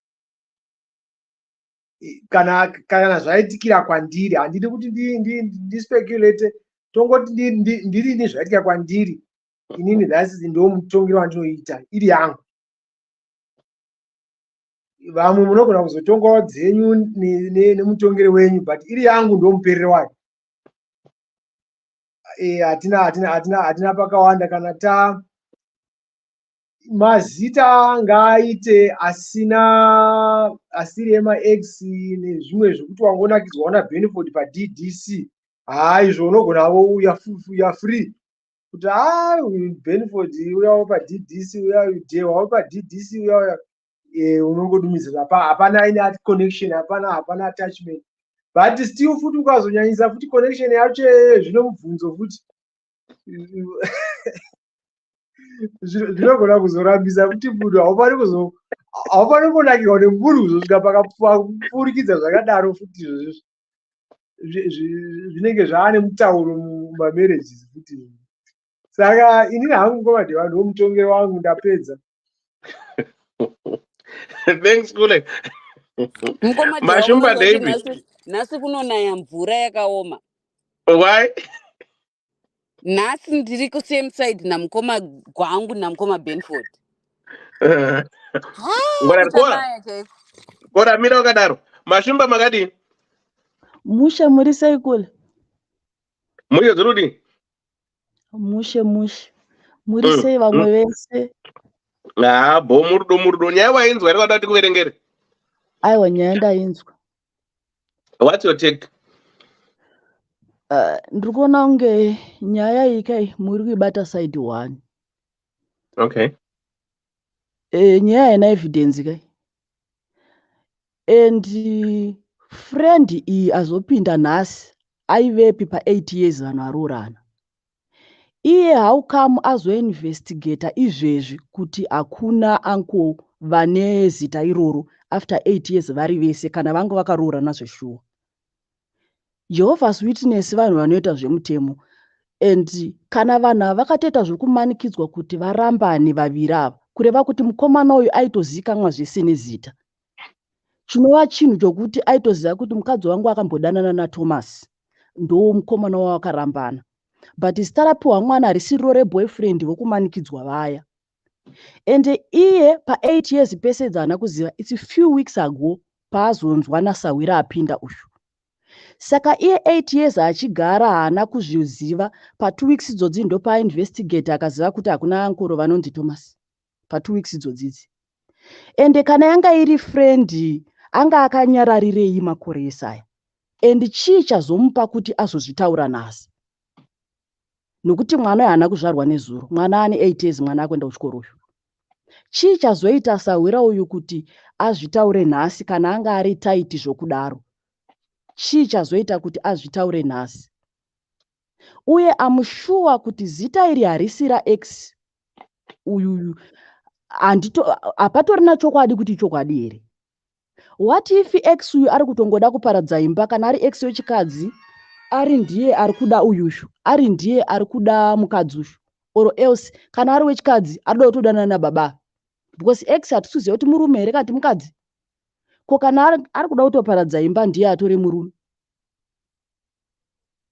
Because it's also happened, the person who can destroy you is your friend. What if friend uyu ari ndiye ainstigator, iri way yake yekudestroya marriage, because iye pane zvaakatotagetawo ipapo? Because I don't think kuti ndi-X uyo kurambana nawo, because uyo yanga ari so familiar even in the family, zvokusvika pakutorambaniswa nefamily. Saka zita iroro haranga risingatomboite kuti ripinde apa uye vabereki vari bvume. Ende iye chii chakonzera kuti 2 weeks ago ipapapa ndopaatozozvitsvaga kuti hakuna ankoro wanoitwa Thomas pa8 years achigara nemukadzi. Ini nyaya iyi ndakatarisai nemanyepo mukati. Ende mukomana uyu ari kumhanya nemaemotions ende akurumbidza kutrusta sosi rake iri, of which haasi kuziva zviri behind sosi rake iri, kuti sosi rake iri azouya nhasi pese apa anga aripi, uye azozviitirei sei, azozvitaura nhasi kana anga ari friend. Ende friend hatisi kuziva jenda kuti mukadzi here kana kuti murume. Kana anga ari murume, what if murume uyu akambonyenga mukadzi wake, mukadzi ndokuramba akati manje ndoda kumupfidzisa, da kuti varambane because ini ndii ndaimuda. What if the motive of this friend is to destroy the relationship? Why amhanyira kubva atrusta sosi iri zvokudaro obva atomeka madecisions just like that this few weeks ago, a healthy relationship of 8 years? Kana ari munhu aizikana nefamily, akaroora achirespectwa zvakanaka nefamily for 8 years, the relationship was so healthy, but just a few weeks ago after a friend come, taakutrusta contest yauya nefriend iyi. Why did we believe this friend? And who destroys us the most? Is it not our friends? So why do we believe our friends? Azouya after 8 years mwana azvaro achishedza kuti mai Thomas pesapo, nhasi ndopozoya achiti unoziva here kuti iwe wakanyeberwa iwe Thomas boyfriend? Where was she? And what is the motive behind? Do we consider that first before we make decision? What if she's lying? Ankova asina kuziva makore esaya pese apa anga ari comfortable nazvo. 2 weeks idzodzi dzaanzwa naX abva atomhanya kuinvestigata kuti variko here angu, vanhu vane 8 years vachigarisana, kana anga ari mukwasha chaiye anozivikana mufamily. Vanhu vakarambaniswa nefamily veve transfusion yataurweyo, family yake mukadzi ichibvuma kuti mwana apirwe zita raThomas uya waakadana naye vakarambanisa zvikabuda. Nyaya ingatiitarise zvakanaka neziso rechitatu. Apa pane makuhwa apa. There is lies in this story. Pane gonye rapinda apa. Handizivi niniwo ndo 2 cents dzangu.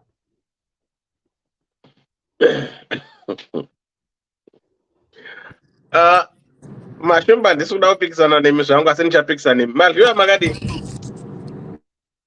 Badai makadaro Mashumba. Maryiwa. Hello. Maryiwa muri bera. Ndiripo maswera here. Mushi mirai makadaro.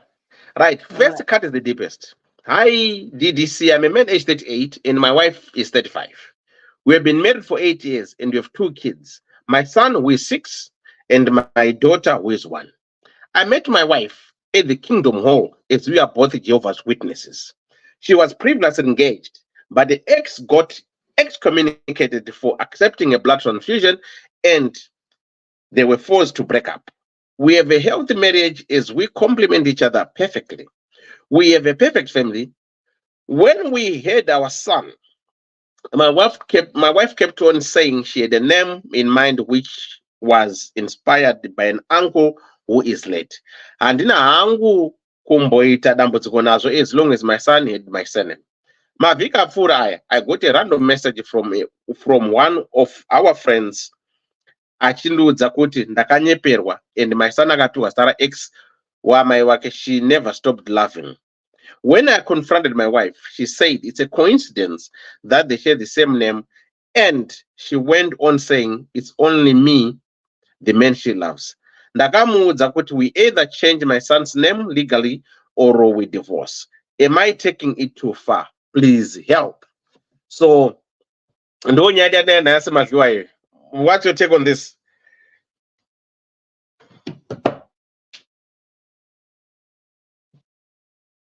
Maliwe. Hello. Chimanye iti Nyaya yacho tingati toti kudiniko, toti nyaya yacho vamwe vari kuti havo ine manyimbo, vamwe vanoti ine chokwadi. But inini from experience, ini ndakaita mwana wangu mukomana. Ndichida uya anonzi naije uchanakira uyu, ndikati mwana wangu anofanira kuita semurume uyu ane mari. Ndikarida zita iroro, vakawanda vakapa vana vavo mazita ana John Sinaka, vana Eric Knight, vachitaura paredhiyo zvinonwisa mvura. madj aitaura zvokuti chero uchikorobha unomira kukorobha, upa hako mwana wako zita iroro, panenge pasina chakashata. Zvino uyu kana apa zita raX, zviri kutaura kuti one, saidzi ari kumufunga, vakarambana, havana kurambana. Yodzokera kune iye atanga tichitaura last time yekusangana kuairport yamuzukuru nemuzukuru nambuya vakambodanana. Uyu akutoitwa blackmailing nemunhu uyu akuzoudza murume wake zita remwana. But zita remwana racho iye manje anogara nemunhu ndiye ari kurwadziwa nebhutsu dzaakapfeka. Nekuti imagine kuti woudzwa kuti ndiX, shuwa uchidaidza mwana uyu anenge achinzwa sei, chero achiyamwisa anenge achinzwa sei, achiyamwisa achitaura zita shuwa kuti chokwadi ndiri kuyamwisa, unenge uchingofunga. It's either mokuti moiti vanoiti ari so much into X wake, akaramba ari so much attached kuna X wake, such that akutumidza mwana zita. And it's very bad because dai kuri kunzi murume wake ndiye akatumidza zita iri, iye akasakapokana naro, chero nhasi murume uyu dai angaona kuti zita iri ndira X, angasina chekuita nazvo because aiti ndiwo wakatumidza kondine. But then iye ari kutorwa, ari kurong side, kubatwa ari kurong side, nekuti ndiye akati ngatitumidzei mwana zita rasekuru.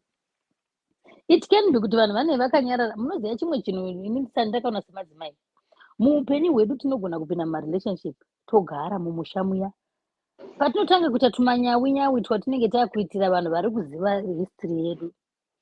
Remember kana waroorwa ukaita mari, chiregedza kutambira uchidzokera kushamwari dzako dzawaitamba nadzo dziri kuziva kuti mucloset mako munei, nekuti shamwari idzi ndo the same people dzichakudestroy. Makudaro muchiti mukasangana navo moti David wiko muchiri kufamba netsoka, isatowo mumota, usafunga kuti anosvika mashoko ayo akagara zvakanaka naye. Anosvika akagara pasi akati asi shuwa madadira aakundiitira, dai ndisirini ndakatoita kuti asabatiwa aine mukomana uyu, ingadai uyu asina kumuroora zvo bvum, munhu ototi rega nditaure ndisipile beans. Saka it's either mukadzi uyu pane zvaakaita kuna avo munhu azoda kuudza murume chokwadi, pane zvavakaitirana chavakatadzirana chete. Otherwise dai vasina kutadzirana zvaigara, nokuti 8 years is a very long time. Anga akangonyarara kusvika zvinhu zvachibuda manje. Kana ari akatumidza mwana, I'm sorry, marriage yake yatoparara iyi, nekuti chokwadi chero ndirini, ina handidi. Munoziva kuti vakadzi vakawanda vari kuita basa varume vari kutumidza vana vavo mazita emagirlfriend avo, kuti uri kudanana nasipiwe, mukadzi wako kuzvara mwana woti masipiwe. Zviri kuitika kuvarume kashoma, kuvakadzi hazvito, ndokutanga kuzvinzwa kuvakadzi, but kuvarume hai ndine uye nyaya dzandakanzwa dzakawanda ende dzimwe dzandinotoziva kuti ava baba mwana womukadzi wavo vamutumidza zita regirlfriend. But men get away with that. But nekuti zvaitwa nemukadzi manje hazvichisina kachimiro plus wanyeba futi kunyeba ndozvakwakashatirawo. Une period yekuti unyebe ende zvogara zvakataurwa chero panapa zvaitaurwa mwamusina nambuya vachiti kana uchiziva kuti wakanyeba nyaya dzako kana dzakubuda chitungamira iwe kunotanga kutaura nyaya yako isati yabuda.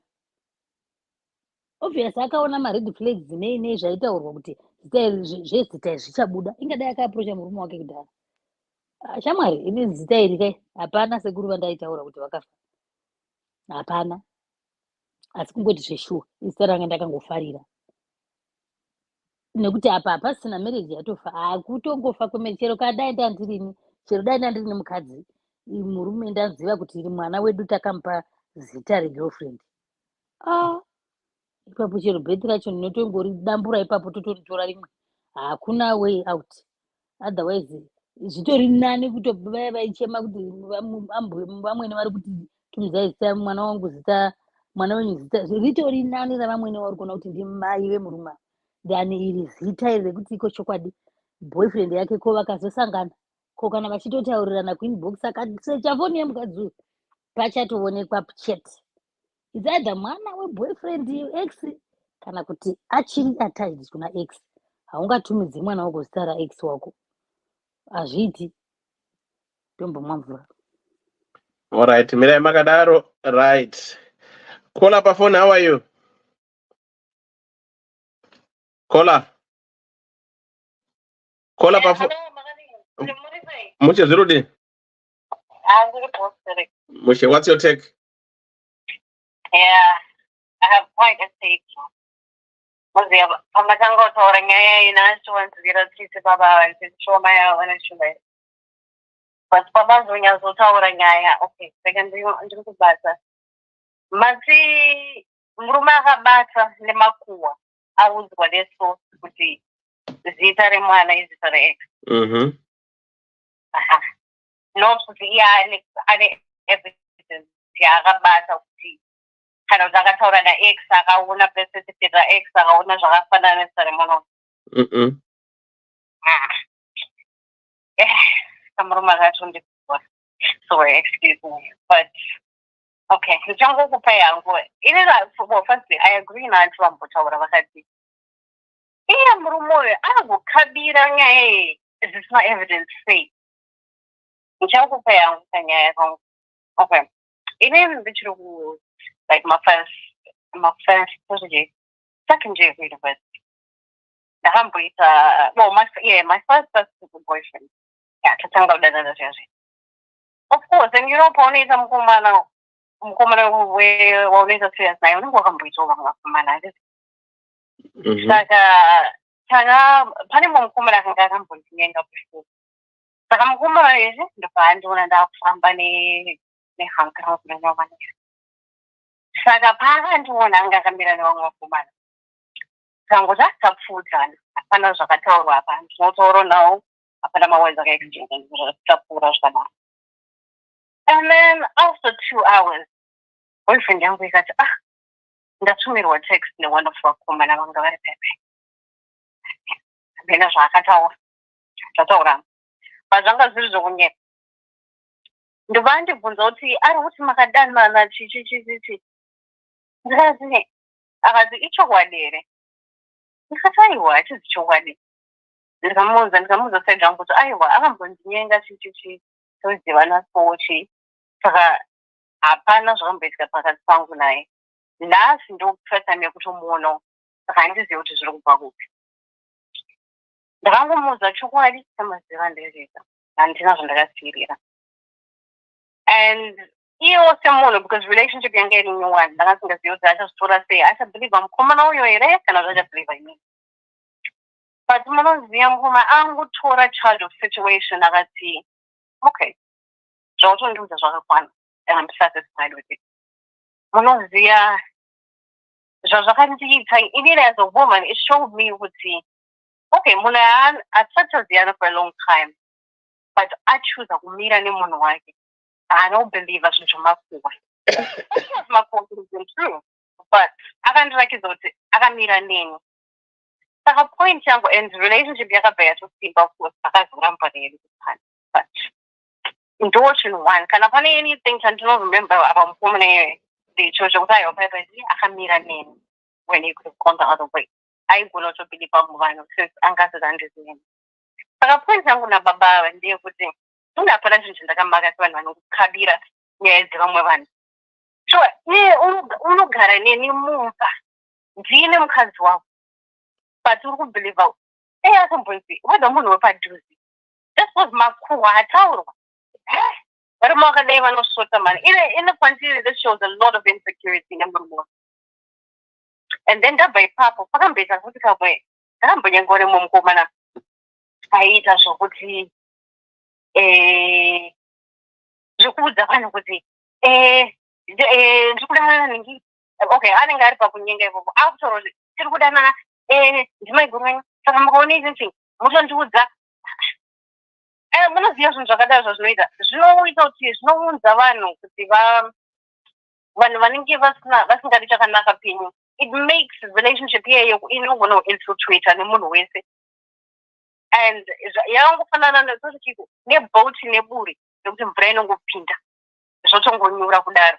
Saka anyway, mapoint angu kune nyaya iyi, makuhwa ataurwa zvekuti zvatosheka imba kusvika paextent yokudai zvisina evidence. And I think baba wadai vaita serious. Ndo varume vaya vanonhukina vanotoputsa imba kana zvinhu zvisina basa.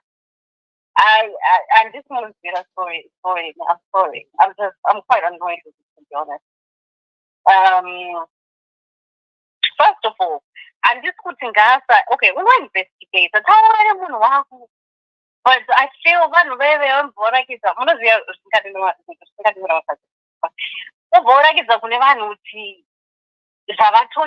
like no powers, no authority. I don't know,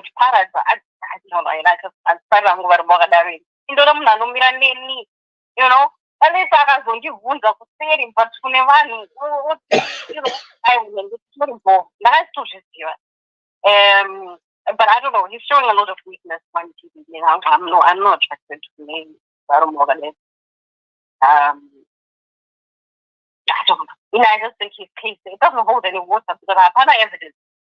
Diana Saura, I mean, I so from a minute, to me, I make a ghost account. But I don't go far as I don't know the sort of story. Yeah, stories.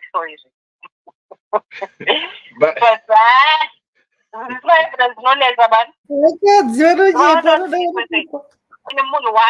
but the caller that is over. Evidence iripo, evidence iripo. Miracle, those are where the evidence is, right? Okay. Like what Mashumba have asked, could Garama Zoesa say, right? I will give you an example of myself, right? Kutinini, I was born and grew up a Catholic person, right? Okay. So Catholic, kwanga kwine chita chagnes na always. Kweta yadaiti Catholic Youth Association, CYA, right?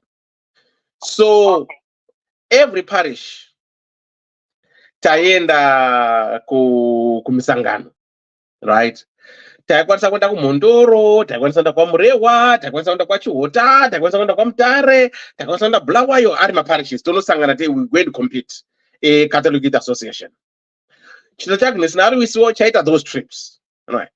So India kwanza zidani msikano wa kuMondoro ku St. Michael's Roman Catholic Church, but inini chipinda ku St. Fidelis kumavuku anditi I would know zinetika ku St. Michael's yeku Mondoro because indiri ku St. Fidelis parish, but I might know kuti sibo wangu akakambodanana nanengi and akamboengager without knowing the name.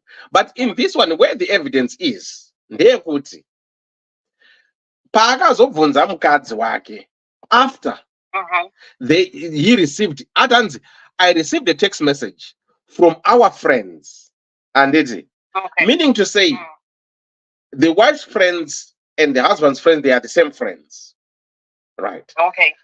I received a message from one of our friends. I didn't know. Do you know what zita rawakapara makapa mwana ere zita remwana wako mukomana ere? Ndera ex wake akadzingwa kuchurch because of ABCD, because avakasangana pa Kingdom Hall where church dzaoka will come parishes and meet, and it's not to divide in the same parish, no, but yangari a center where this congregation will come and meet. Saka akabvunza mukadzi kuti ona look, iwewe mwana wedu waunoti Mike uyu, what's going on? I had a message yekuti mwana uyu, your ex whom you engaged with before me ain't Mike. Akati no, it's just a coincidence. And then I got okay, it's a coincidence. Then I find out again. I got no. Wakatana Sekuru Wakamin spec with Mananzi Mike. That name Sekuru never existed. So if the woman had an uncle and the Mike, we would say maybe that was a true version. But she lied twice here. Kuti, I had an uncle who inspired me, so I thought of giving my name, well, his name to our son. But though I had an ex-boyfriend who is also named Michael, so it's a coincidence. But this Michael Sekuru never existed. Hakuna knows Michael. So the only Mike or the only Michael who is there is the ex-boyfriend. So this is where now the challenge is. You could see either two-faced is really too much. The lie is too much. Saka, can we blame Murume Apaguti? Why did he listen? Like what Mashumba said, let's be honest with you.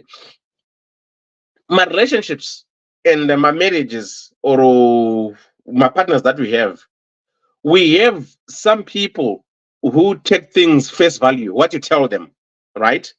Like what you said, your boyfriend, aka textilwa ne boys ranga ramakapfura. So meaning to say, boyfriend yako iwewe aiziana ne boys release, and because there was no way someone asina number yako mutextira, and saka aitozana ne boys vaiziana, and but akatext ronza musikana wangu yanga musikana wangu akakubvunza iwewe ukamta urikuona kuti yesterday vakambonyenga vaindinyenga Dewa ndaitopa attention vaitondinyenga zvo, but in all fairness I never kissed Dewa never kissed me, I never slept with the Dewa, and but I would sit down with him but and that's why your boyfriend believed you, because I'm the no. Yes, Dewa ndomziyaga nyenga, but I never slept with him. That's why he stood by you. And because remember, kana vaiziana nevanoka, I don't go apana zvakatombonzwa about you, but mbuta kuti no, because ndokudza chokwadi kune varume wekuti if dzinonzi tanadza unosvikira akatadza kusvikira, and they go around achiti ndakapedza naye. We do this, we talk kuda kusvibisa kuti munhu ashaye hanya kuda munhu uri kunzwa ngozi Dewa munonyepa simbo ndakapedza naye kudhara hapana zviri kwemvura dzega haanaki, and men do that as well as women do that. Inini pana ndagara pana ndakaklemwa I don't know how many times. I'm a DJ, right? Women who claimed I slept with them to a point. Ndakaenda kunoridza kune rimwe location mu UK, and these women came to me ega akati Dewa pavakadzi vese vari munomu hapana musina kunyenga, ko inini wai musikandinyengi uri kunzwa? Yes, akauya. I've been saying this, ndakambotaura pano pashure ndakambotaura futi. Akauya kwandiri ega akanzi Dewa ndanzwa kuti vakadzi vese makapedza ava kunyenga, why not me? Inga ndakafanira mumwe wakadzi Ndikamuti, right, my dear. Thank you so much. Handazvada wakadzi sindakanyenge ndapedza. Right. Your turn will come. Mira. Ndichakunyenga usauri muineria. These are exactly my words. Andakamuudza. Anditi. But apana kana mukadzana nanyenya in that parish. Apana kana mandakanyanga kudati town iyo kana one. But ainzwa vanhu vaiklaima because why? Ndakandiri some I was so close to them. Some I will talk to them. Some will chat. Right. So DDC, I talk to almost the majority of the women. And so one can go at the one and it but foot. Saka these things until when you ask me that's a good phone, ona kola your own ruku does that whatever inga murunzi makadana ningwa kuti wangu mira ndimfoneri anditi don't phone it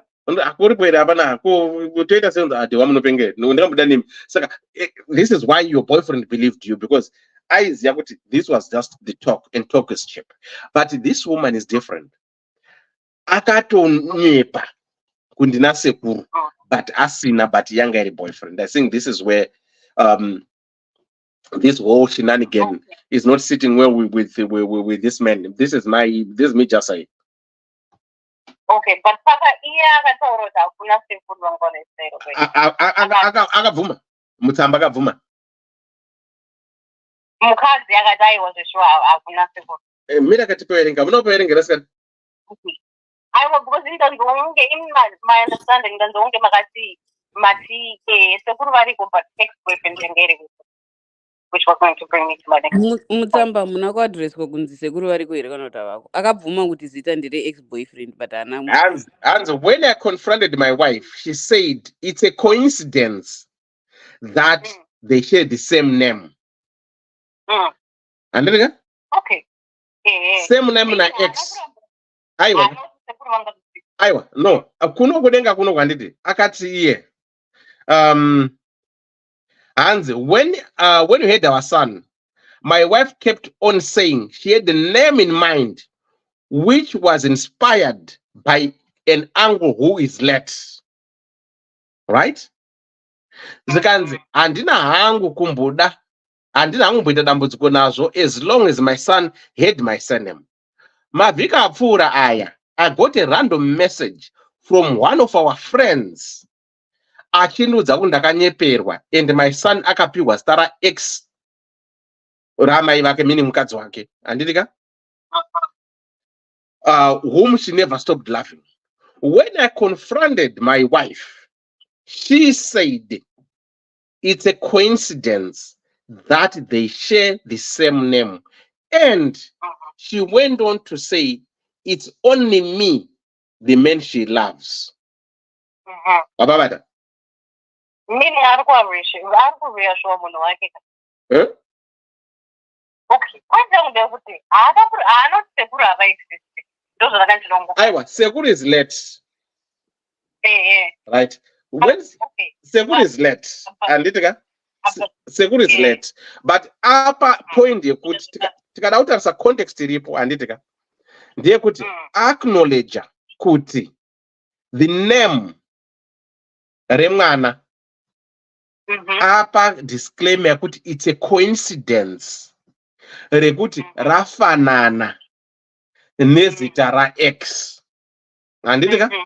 So meaning to say, tikada kujaja, anditika? It means with sekuru, akuna sekuru onge that name. Because if sekuru was there, she would have said, my uncle, Vanonzi Thomas. Though, pazoita coincidence again, yekuti my ex-boyfriend is Thomas. But iye ati, mira, iye ati, wenzwa pazoita trick yacho atanzi, is just a coincidence that these names, they are the same of my ex and our son. The only man I love is you. Saka akuda kumubribe to manipulate him by saying, you know what? Though my ex was Thomas and our son is Thomas, but the man I love is only you. So forget about the names. Just know that iwe we are the men I love. Like what Connie said, kuti inini, Anna Connie, it's not easy to be faithful as a woman in a relationship. So this man should be very much of an appreciation guy. You could know she has found a woman who is faithful, especially in these days. Because faithfulness doesn't come cheap. That was Connie saying. So I never mind about the name. Just be faithful. That you are the only person. Otherwise, if I wanted to, I would have done to someone else. Saga, this woman is acknowledged. Sekuru doesn't exist, that name, but this X is there. Who has got a name? It's only a coincidence. But you don't worry about the names. You are the man of my life. You are the apple of me. Says I got a boyfriend. Yako, don't worry that I believe what you've told me. Okay, but still, there were. Because okay, I'm just going to deny but the experiment is also, but you mean it's then you're getting a remote. I would say still, I know what I'm about. I know that I would not have come again. It's a coincidence with the ex Nasakuru. I'm going to say, so I would do it into the Bombay with Nana Tingasai and attend I can do. I got my cousins, neighbors, and I think I'll be oversensitive. But I watch and I attend a video and I attend. And in any angle, we are doing one has an sticks and 8. I don't know 8 right. But I am when I am a fool. I means I to see a Mokure side. But I teach us on so on without buttering in us. Monarch Paris, Arnold Paris, I may not write on a stage. Limcas what you because I know the reading of when I was 8 years, but I actually stayed against Jiren beginning. It means I'm going to just got to buy a room and I guess I'm going to, I'm going to just with them just find the sort of reason. So that's also why I'm bringing points here because I don't like valuable relationship now. I don't go cabinet stage long when you have to come to the situation the gospel. One way man can look at the family. Still.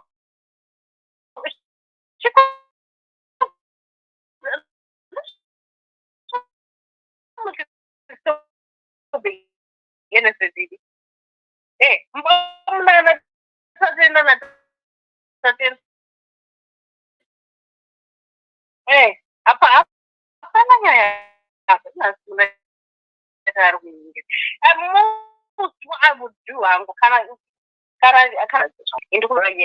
but John, what you call her? She never stopped laughing. I never stopped me. They never stopped laughing. Excel. Repeat. One day, I usually smile because no company can I can go to the council. This is getting as the church rate. I don't trust as the church. Usually, when we have paid and there's I think I know any ghost account. Go to miracle inbox for Baba. Because obviously, I know there's some country, some conference or school with the say, oh, a phenomenon, no doubt, translation to what who can say by a moon. But I was then covered Chile Baba. It's the brother that don't die.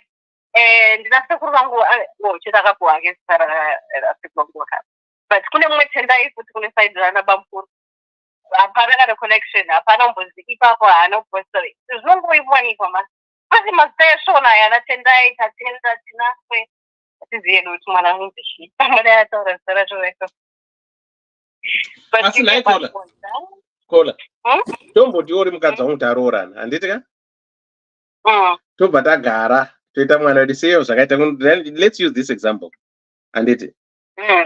Then all was the man I do attend, right? Why am both that? What the one that started not I started to attend the Shamarica. Pane mukomana ndaitamba naye kuchikoro. Mukomana aigona iye manje, he was my best friend, right? Then wobva wazotagara 8 years down the line pasocial media, Facebook, handiti. Then one of our mutual friends obva zoti kunyora kuti vadheho vakati mazoshuwa vakatipa mwana zita roti atenda musikana wakadana vari form 2 wobva wazondibvunza iwo, handiti. Ndo ndakuti naye baby sorry ako, but it's just a coincidence, anga ari ex wangu. How would you take that? Okay, handidi kunyepa, ndogona kufila away, ndogona kufila kuti okay pamwe chine maskini kusai. Here's the thing, handisi kuramba kuti pamwe ndoyenge pamwe ndizvo pamwe ndoyenge rinyaya yacho nemukadzi, but inangu handisi kunyatsotsvagala kubatikana nazvo. Ndatombofunga zvichandibata zvinoziya, but I just think coincidence is very possible. Iri nyaya yemukoti chayoga aimboiwina musi. But hapana kusamboti hakuna pamuninde kana sekuru vana vane zero. Inyaya yanguitori kamuparadzi takaenda kuimbo kusati. Kola ndokumbira hanzi kura nambo kubvunza mubvunze yanti ndokumbira kubvunza kuti uraiti zvakanaka toti coincidence. Inini ndaroorwa. Handoti coincidence. Handitaurisai. Ini ndaroorwa nahanzvadzi yako. Ini ndosvika hanzvadzi yako iwe yoti zvino mwana wedu mukomana andoti ngati mutumidze zita rekuti Brooklyn. Ini uku ndaimbodana naBrooklyn nekuti ndina sekuru vangu vandainspire vainzi Brooklyn. Chokwadi pa8 years Kola kune michato inoitika mumhuri, kune nhamo dzinoitika mumhuri. Ndoshaya musi wandinombokunongedzera tiri kumuchato kana kuti kufamily gathering kuti uyu ndiye mwana wasekuru Brooklyn, vane zita riya ratakapa mwana, kuti uyu ndiye mudzimai wasekuru Brooklyn, vaya vane zita randaiti sekuru vangu vai. Kushayiwa kana one day rekuti ndikuudzire hanzvadzi yako kuti agutsikane kungoti ati nekuti munoziva zvinoita mazita aya. Ndinotumidza mwana wangu zita rekuti iroro kara sekuru. Mwana wasekuru yeye achiona mwana wangu anoti yes daddy vangu, even mwana uyu reminds me of my dad. Kushayiwa kana musi one wamaita gathering pakasvika munhu akati tete ndozvatinoita isusu pachivanhu chedu kuti ukatumidza zita remunhu kana tokuti mukomadhau potumidzwa munhu osvika oti yes DJ kamwana kadika, yes DJ wedu kadiki nokuti kane zita raDJ ka, handiti. Saka pangashekwa zuva 1 pa8 years dzekuti mwana waivavo sekuru akadarika nepambapa ndikamuintrodusa kuti uyu ndiye mwana ana sekuru vandaitaura, because sekuru ava havana kufa vari mwana muchecheche, kutozoinspire kureva kuti vafa vakura vatomboita zvinhu zvandada, handiti ipapo panogononge pane explanation. It depends on kuti vanhu vari kupa, nekuti inini it was a good 7 years between the first time yandakabva kuZimbabwe kusvika ndichizokwanisa kuzodzokera, and then since then kuti ndinyatsoti ndakadzokera it's been 14 years. Ndakambobiridzira zvangu ndikangomupinda for a few days 5 years ago, but kune vanhu vanotondiziva vasina tombobvira vandoona vasingatozii kuti trip iyoyo yakaitika. Saka vanhu vanogononge kana vari kudiaspora vanogononge vakasanganirana kudiaspora vakaroorerana kudiaspora ipapa handirambi ndichandiri kuti inini hapana chamungatadza kuti pane chihistory about zita iroro. Haungomuki uchingotiko my uncle who passed on vandanga ndakainspire navo pachii chacho. Wanga wakainspire navo aikuinspire pakuti kudii iwe ndine zitete rangu raijayavha zisingaiti randoda kurandakati zita iri ndorida tete vangu vaindiitira zvakanaka, tete vangu vaiva munhu wejoy, vaifara vaita so. Saka tete vangu vaigara kwakati kuitira kuti uyu chero akaudzwa nemunhu he doesn't believe, but ukangoita sentence yako yekuti vana sekuru vaindiinspire, saka ndobva ndavapa zita. What about him? Vakaitei muupenyu hwako? Vaikuinspire pachi? vakandipa kuenda kuchikoro, ndo vakandiita kuti ndiende kuchikoro, ndo vaindita pursue your degree, ndo vaiita so. That's why muchiona kuti pazouya munhu aita text nekuda kwei, nekuti tinoudza shamwari dzedu kuti shamwari nini ndachida nanhingi, nhingi ataramba nhasi tekutambaniswa nehama, but handichiri kubuda mumwoyo mangu. Izvozvo zvisi vakadzi tinoudzana, hatimbodi kunyoba. Saka munhu uyu akurwadziwawo nelife yeuyu, akuti bhuda ndiputise kuti zita iri harisina chii, because kana ranga riri zita, wedha hamuna kuendako, wedha muri kuuk iyo vari kuzimbabwe, hapangazomboshayikwi rimwe zuva rekuti mai vako iwewe vofona voti ari sei muzukuru wangu, vari sekuru venyu vari zvokuti hanzvadzi, zvokuti pamwe izita rehanzvadzi yamai vangu, handiti mai vangu inini vofona, ari sei muzukuru wangu, ndoti sekuru venyu vari raiti, hanzvadzi yenyu iri raiti iriko, nokuti ndo vane zita zverani, handiti. But hapana zvese izvozvo, wedha muri kuuk, wedha muri kuzimbabwe, wedha muri pai, panofanira kunge pakaita explanation yezita. Hatingotumidzi mazita kuti Didier Drogba usingazivi kuti anoita nezveidrogba wacho, kungonhonga. Mamwe atinotumidza isusu edu isusu asina kuti ndeye vamwe vanhu. Yes, ndinongotumidza Sipiwe, handizivi kuti nderei, but zita rekuti watumidza nekuda kwekuti pane munhu wawatumidza after, you must have an explanation and you must have enough evidence kuti munhu akaitei chawada kutumidza zita racho paari. Handiri kukudzai kuti vanhu vakatumidza mazita evana vava kuti vana Eric. Ini wangu mwana ini mukomana, ndine hwane mwana mukomana, ndakamutumidza seri kuti Nigel because I was inspired. Ende nezvaita Nigel handimuzivi, handisati ndambomuona Nigel chanakira wacho, handimuzivi. But nekuda kwekuti zvaingobuda paTV yowe azoita chakati, mari dzaakazoita, anozodai ndikati mwana wangu I want my boy to achieve sezvinoitawo, let him be Nigel. Ende gore iroro kwakatumidzwa 2004 mazita ana Nigel, vana chero ndosikamuchiona kuti chero mazita mamwana, vana Tendai, vanani, vana wati Muparutsa, mazita mamwe vanhu vaingotora, but aitora nekuda kuti pane something behind zvaafarira. Saka iri ratinongonhonga kutora ito ngativhure mubhuku remazita. Okay, there's this name, Pinky, there's this name for a baby girl, names for baby boys, ndichisecha paGoogle. Ndo asina chirevo kuti kana kuti asina munhu watiri kutsvaga. But zita rawatumidza nekuda kwokuti waritumidzira munhu, imi musanyebaini, munhu iyeye anofanira kunge aine history yekuti iwewe wacho unogona kuirondedzera ukaibvunzwa. Iwe wacho unogona kuirondedzerwa. Ini ndinongotumidza mwana zita rangu remwana wangu roda kumutumidza kuti Nehanda. Ndofanira kutoziva zvehistory yacho yaNehanda, uye takabvepi nekuendepi, achibvepi achienda kupi. Ndo zvandiinspire pamusoro paNehanda. Kwete kuti hanzi unongoti nekuti raiva zita rasekuru vakakuinspire pachii, havana mwana wavo here. Iwe kana uchida kuzvibudisa kuti nyaya yako ipere, wotaura kuti baby, okay, zita rasekuru iri, mwana wavo phone number yake mubvunze, vakafa zvavo is late, but mwana wavo uyu, mukadzi wavo uyu, then he calls. Kutozonyora tsamba kuratidza kuti hapatorina chero wokubvunza kuti iko shuwa kwakuna sekuru Thomas, hakuna. Ndosaka azotaura kuti yazoita coincidence, haingaiti chero dai yanga ichizoita coincidence, but uine 2 or 3 phone numbers dzekupa umwe wako kuti fona ubvunze mwana wavo musikana uyu anogara kuChipinge, ndiye ana baba wake vandakainspire ndikapa mwana wedu zita. You must have an explanation for that. Nekuti izita rawapa munhu rakafanana nereboyfriend yako. Kana dai anga akangwara aitotsvaga boyfriend yake yakadanana naye ine zita rakafanira umwe munhu ari mumusha, zvaitozofarana namanje kuti aiwasha ndakainspira sekuru vangu ava, sekuru Tendai, zveboyfriend uye ndaiva nayo boyfriend yainzi Tendai, so what, ini ndakatitorera mwana wangu zita rekuti Tendai nekuda kwasekuru vangu.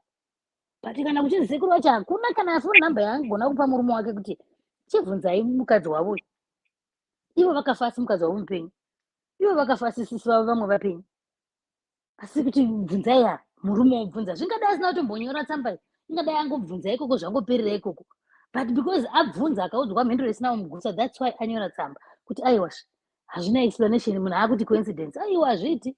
Ini ndirini murume ndakazvisa, ndichitobva kusaidhi revakadzi ndakazvisa kuti ndini murume, hakugarikiki, haridyiwi, rinopisa, ende bheti racho tinotodambura, tinogadzira rimwe, ende hauchafa ukatumidza zvechero tikaita vamwana 10, ndini chatumidzaini, ndombotumidzawo regirlfriend yangu, toona kuti zvinofamba sei. Inenge yatova abuse. nekuti mazita akazara ka but just choose rekuti shuwa iyi nderax ndoromba aiwa that's abusing. Dzimwe dzimba dzedu tinongozviputsira tega madzimai nezvinhu zvisina nebasa rese. Aiwa ndipi baba chipa henyu mwana zita wopa zita unyarara iwo kana da mwoyo mako uchida kuti uchimuyamwisa uchivhunza kuti uchifunga kuti ndi Alexander ndizvo zvongoyamwisa uchifunga Alexander ndo zvinozotipa futi kuti tiendeswe kumadna nezvinhu takutomudza zvinhu zvinenge zvakarara takutozotestisa nevana vese wakutozotestwa newe utozozviona kuti kumba kwamai vako futi hausi mwana waikogo. Vakadzi vedu we ngatitambei takachenjera mumamereji umu varume vonetsa kuwana tombomwa mvura pandaramba inini Dewa ndafara kuti mazuva kuti vakadzi aindirurani aiwa ndambofara pamwe pandaramba Dewa ndepekuti hanzi vanhu vaswere vachiti take neshamwari vachiti hanzi what were the ningrini motives ake. You know what, iwewe munhu kana wakazvichenera ngana napingi napongi hana kana basa whether ari kuda kuya kuzokuparadza kana wakazvichenera hakugoni. Musaswere muchitananisa vanhu vari kunze uyo ndiye munhu akatonaka manje. That's a good friend because there's a truth that needs to be told and they told it whatever reason they told it for it's their own. Iwe kana wanga usina kutumira green zita mwana zita rakafanana neri boyfriend hapana maparadziro angati akuita wauya wakashata wega. Musamboti hanzi ishamwari yaita sei aiwa but zvimwe ndezvimwe vana mai vamwe vangu itai guys this is indefensible. Saka mukuti vakadzimi murume akaita the same thing and you find out what's your reaction? Nemwana wako ndonokusiyaiko kuna mai nini kana mai guru ndi mai guru kwako ndonokusiyaiko moswera makwera nemwana wako yeye havasisiri vese vasisiri vese jero vasisiri vese reaction yandinoita ini chero murume aita izvo zvatumidza girlfriend birth certificate racho iroro kudambura kunotanga kutorisa rimwe patsva. Yes uri kutumirirei mudaidze mumwoyo mako kwete kumudaidza pavana vangu same mufanana but isi tiri kutaurira sekuti tiri madzimai isu ngatiregei kuzvinyadzisa isu ngatizvichenesei. Asi mubvunze kuvarume vakadzi venyu vari kuhura muri kufogivhana mudzimba umu asi panyaya yezita chete makoti divorce ikoko kuhura kushoma here ndokawanda vari kuhura nemukadzi anotozwa kuti mukadzi wakahura vonogariswa dare votofogivhana futi tototsva tisikoni vakadzi tinopinda mumarelationship nemaemotions varume vanongopinda saka it's easy for them to walk in and walk out. Zvasiyana nesu pauchada kutakurana nemikwende wofunga kuti ndine vana 3 ndine vana 4 uchaendepi netrela iyoyo varume vanobuda vasina vana anokubuda nebhegi rake rine maandawe yake mairi nevhesi ndo patinoti ndosaka tachita vana ngatitedu vana vadu tinogona kuzochengeta handiti nyange ukasiwa nemurume uchitumidza vana vangu salari yangu inoenzana nevana ndinavo kana nditumidza zita nganditumidza zita rinoita kuti ndisarambwa futi ndigozobva futi nemwana iyewa ndisingazodogondendafarisaozvo ndokuudza ndikufarisa kwatataurana totojazana kuti panopenda zita koshese zitei mirai makadaro sister P Dewa ingakanani inkalakatha linjani lonke siyabusisi hathina siyaphila thina nice khuluma sizwe this one is another one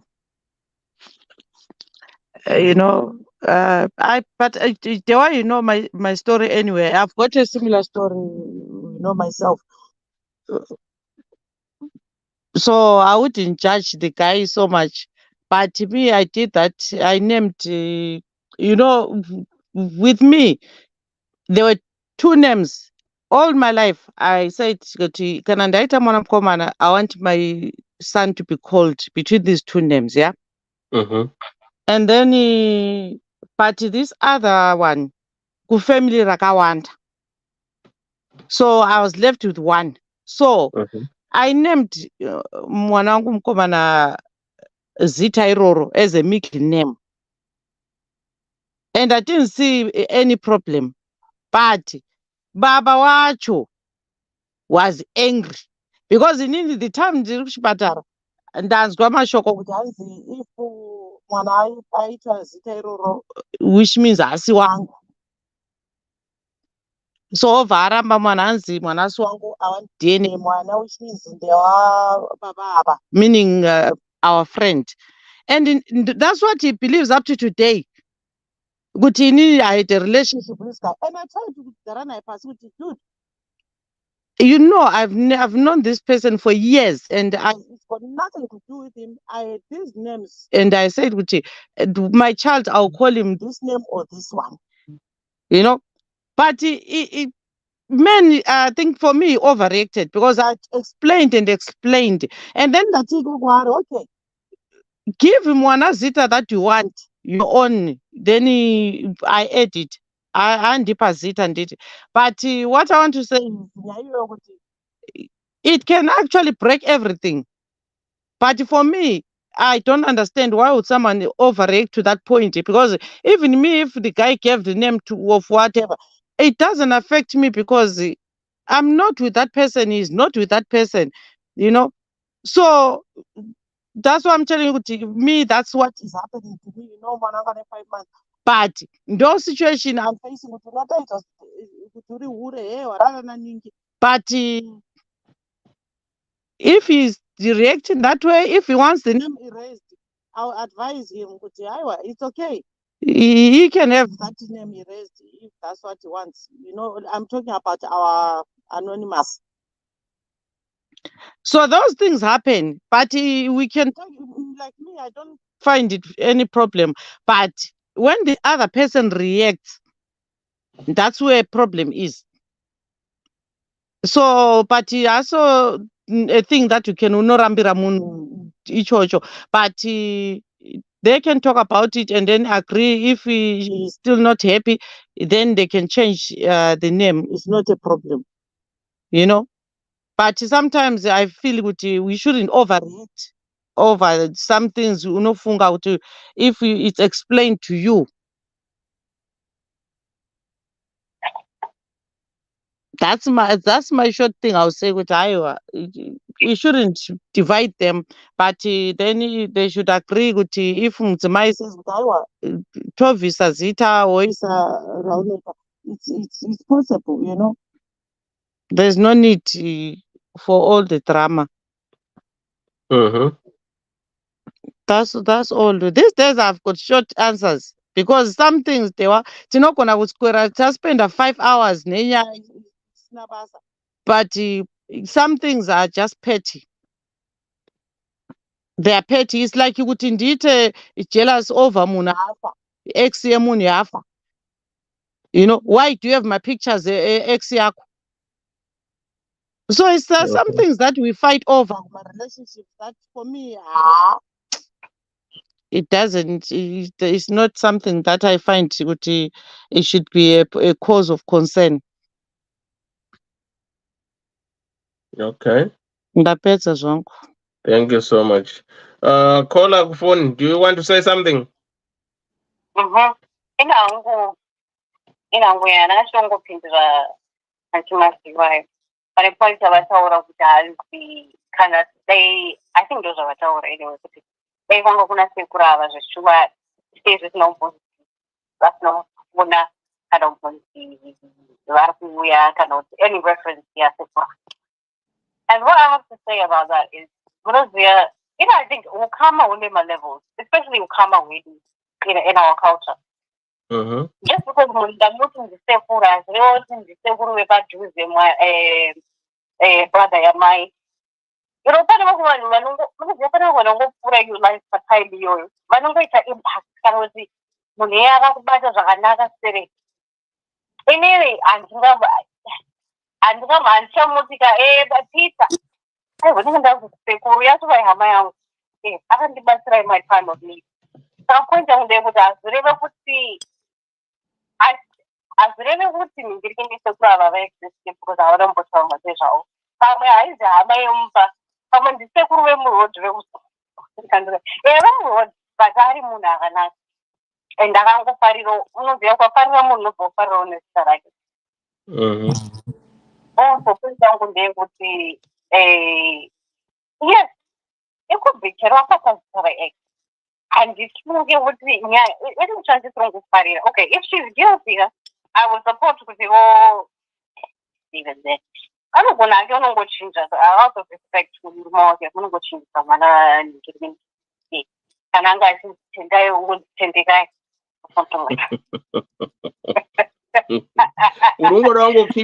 urongokipa chete kati mukati.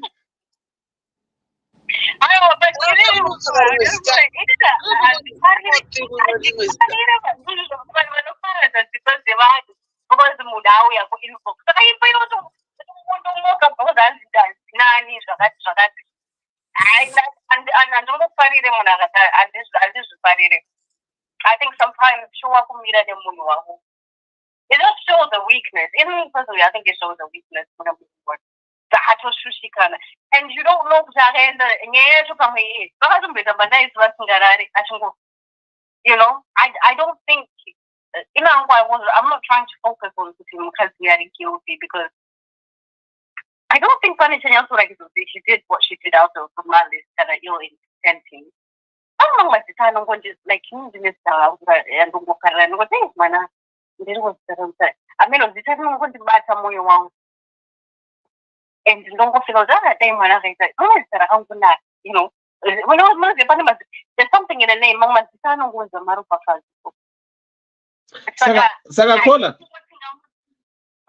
ungaisa ritatu zita raex wako muchiri kudanana. Ungaisa ritatu yakanzi Dehwa wanakirwa neni. Ungaisa ritatu yakanzi Dehwa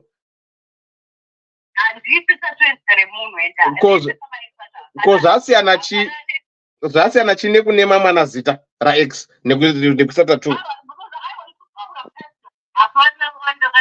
Nakirwa nayo ndatoda kurarama life yangu ndakanyorwa zita rake mazita anondinakira. But I don't know. The way I'm saying it, I know baba vari pamusoro pake ka. I don't know pachiura. I don't think no. Yes, I can see with the ego yake affected. But she didn't mean it to be disrespectful at all. And point out there what asiri what hakuna sekuru pamwe sekuru webot pamwe ndisekuru webata shop mpaka inonzi ukatenga upoka extra enrich we pasera ndombasera wakambasera saka yangobatikana unazo saka ingobatikana saka andifunguti nganyamupikira pamuchenji kokutata bayeshima nsazingazao vanogona chinja but I don't think nyaya yekuti yatonetsa imba nyaya because hanzika munhu kauya kuinbox kana ukupointa torwa hanzi kana wakachena then munhu hapana kuparadza kwaari kuita asvibiswa nei. The honest truth is okay, who has the right yekuuya kune munhu wako kana une murume wako woti hanzi iwo wakadai so unozviziva here kuti Meldon musati mamese akambodai so aimboita zvemadhara and then paakaonayo akazozviningirira. Hazvinei naye izvo zvizvo, hazvinei naye munhu anenge atori pakuparadza, hazvinei naye whether anoziva ex wacho whether ichokwadi munhu ari pakuparadza sezvekuti anga akanyarara chinguva yese. Saka yeah, the way I see it, munhu ari kutowedzera mhiripiri yake and she never stop. Anozviziva sei kuti never stop loving. Anozviziva sei. Okay. Inini password yangu yepagmail mukomana uyo wanditaura akandinyiririra izita rake but anditaura shoko handina kana chandofila nezvake kana because zita racho ranga riri unique. Saka ndoziya handikana pamari hapana zvandobofila kana akabakana munhu wena kuti unoziva mubvisa ex yekuti chero ukatondotachata ndotononzwa kuti ari kuindira mumberi nena handina kana romance yandinayo but zita rake rechiri password pagmail rako Okay. Saka X wako password yepaGmail pako ndezara X wako. Unaita mushe mukadziwe wanditika. My password pama email anochinjwa after every 3-4 months. Na It's easy nhasi to 10 years remember, warambwa Dewa. kuti. Yeah? It's easy to remember. Saka ndizvozvo ndio kana neni wa password yangu ndizvo yakatoita. It's easy, very very easy to remember. Never futi. Aiwa akwete X zvake zvakwete X ava ndikare ndizvo. Shit. Saka vakadze okay. It's easy to remember, Dewa. It's very very easy. Saka you don't have to hustle. Akawanda kama password saka ukangodai sokozoda iyi ndeyashumba@dewa.com. Oh. Naye vakadzi ndo zvamuri kutiita izvo naye munosika Koni. Okay. Ndokuisa password Mwani especially kana ndio ana makati gwangu.com. Munochengeta mapassword. Kuita password X wako kuita password memorable name. Zitori nani password pane kuisa Yakuzwa phela Dewa, some questions even in the bank. Good your memory, your first relationship, your first car. Oh yeah, as a security question, there is one look where did you meet your first partner or your first where did you meet your first something partner? They cannot what word did they use? Yeah, in the on one of my accounts is a security question because it's easy to remember. It's easy to remember. What do you remember about it? No, it's easy. Kuti wakasangana naye kupi? I know kuti boyfriend wangu ndakasangana naye kupi the first one. Imyasho nanga ichinzi favorite pet name here kumba kwenyu. Pet name where did your mother and father meet? Or where did they get married? My question I thought it been with anani as a questions, but that's name. Saka Dewa muri kuti nyama tattoo anditika. Mukadzi akagwa nemurume vakasana matatu. Saka amuchatonyengi varume nokuti tattoo yemurume wake. Aiwa, hakuna kuti akafirwa nokoni. Ndabvunza kuti iwewe wodanana neni unoisa tattoo rezita rangu here? Hana kufa. Handanakirwa nemi Dewa ndoisa ini kupenga kauku. Tineti pakupenga. Tineti pa zveshe osati ini ndowaona kana unisabata. Kuna ndopenga zvesho. Vanisa pa ike relationship yavo. Vachifunga kuti it's everlasting. And then bacha 2 months down the line or 2 years down the line havasiri vese. Anobvaenda kunoita redesign inozita iroro because vamwe hadi kuriparwa anobvaenda kuita redesign toiswa chibutterfly pamusoro pezita iroro. Doesn't change anything. Kati kwanzi dai kwamudziri nematatu ane tatu rakanzi Janet ndotadza kumuita zvaro tatu rakanzi Janet ayi konjene zvive zviviri wa amamshauri ndiri kutsoka Dewa itai ina mundooniko ina ndisati nyako ndakatapirirwa zvakaita sei nyako kandipiningura sei tatu handiti zvematatu ndakatokuisa papassword yo yatataura .com ningi dewa@murudo.com takaenda ndambokuisira papassword pacha ndokuisa kuti ndoti ndipe password yako ndosaka muchizobata kamafoni evanhu muchibatana mafoni yataurwa nasisi vabva kusaura iko zvinezvi kuti kuda kutsvaga but kana iri email aiwa kana iri email you can have access to my email, why not? Ndinotsva email zitarepo ndire boyfriend yako ex boyfriend no ndakurambai haina ndonyumuna ndakurambai hapo tsaka dai vanhu vachita tese tichifunga mafungiro ekuti zvawakamboita nemwe wako kana wakadii dai vanhu vese tese tirengori single tese because hakuna munhu vanhu vakarambana nachimwe chinhu one but zvimwe zvinhu zvainakidza one chete ndo chakanga kutadzika varambana kwete kuti zvese ndakatofunga munhu wake ukada kutora zvemaxx hapana anoda mumwe munhu zvokutumidza mwana wangu zita rax wako that is a sackable offense. Ndokumbirawo kubvunza definition yekuti x chii ndo chekutanga ichocho rub off totally X right off. Madliwayo. Kana kuriko kuziva kwandinoita ndipewo definition yekuti X. Madliwayo. X handiti kuti past. But there is no way munhu akasikwa naMwari anoerase a memory. Hazviiti. Hatisi makomputa. Aiwa Koni. Memory. We are not saying we are not saying you have to erase the memory, right? But Koni Miras. Right. Wakada na mkoma kwangu before me. And fair enough. I've got no problem with that. Right? And I cannot mkoma kwangu has been there. That's not the problem. But for you now, could you unaweza password your Gmail, your accounts, your memorable name? What's the X the things that you can change overnight? Passwords can be changed every day. Why can't you put password in? Why your X? Then Thomas watch. You have never moved on. I know what I'm saying. Pane zvimwe zvinhu zvauti unoita kuti hauzobatwa handiti anenge asingazvizivi kuti ndichabatwa akapa zita atapirwa nemunhu wake handiti pane vamwe dewa kungoti zviziva kadzi pane vamwe vakomana atakadangana navo not because of ndaimuda. It was a name, probably family name yake. You don't know futhi unomboadvertise up. I have no feelings for him, totally nothing. But you just go akabva.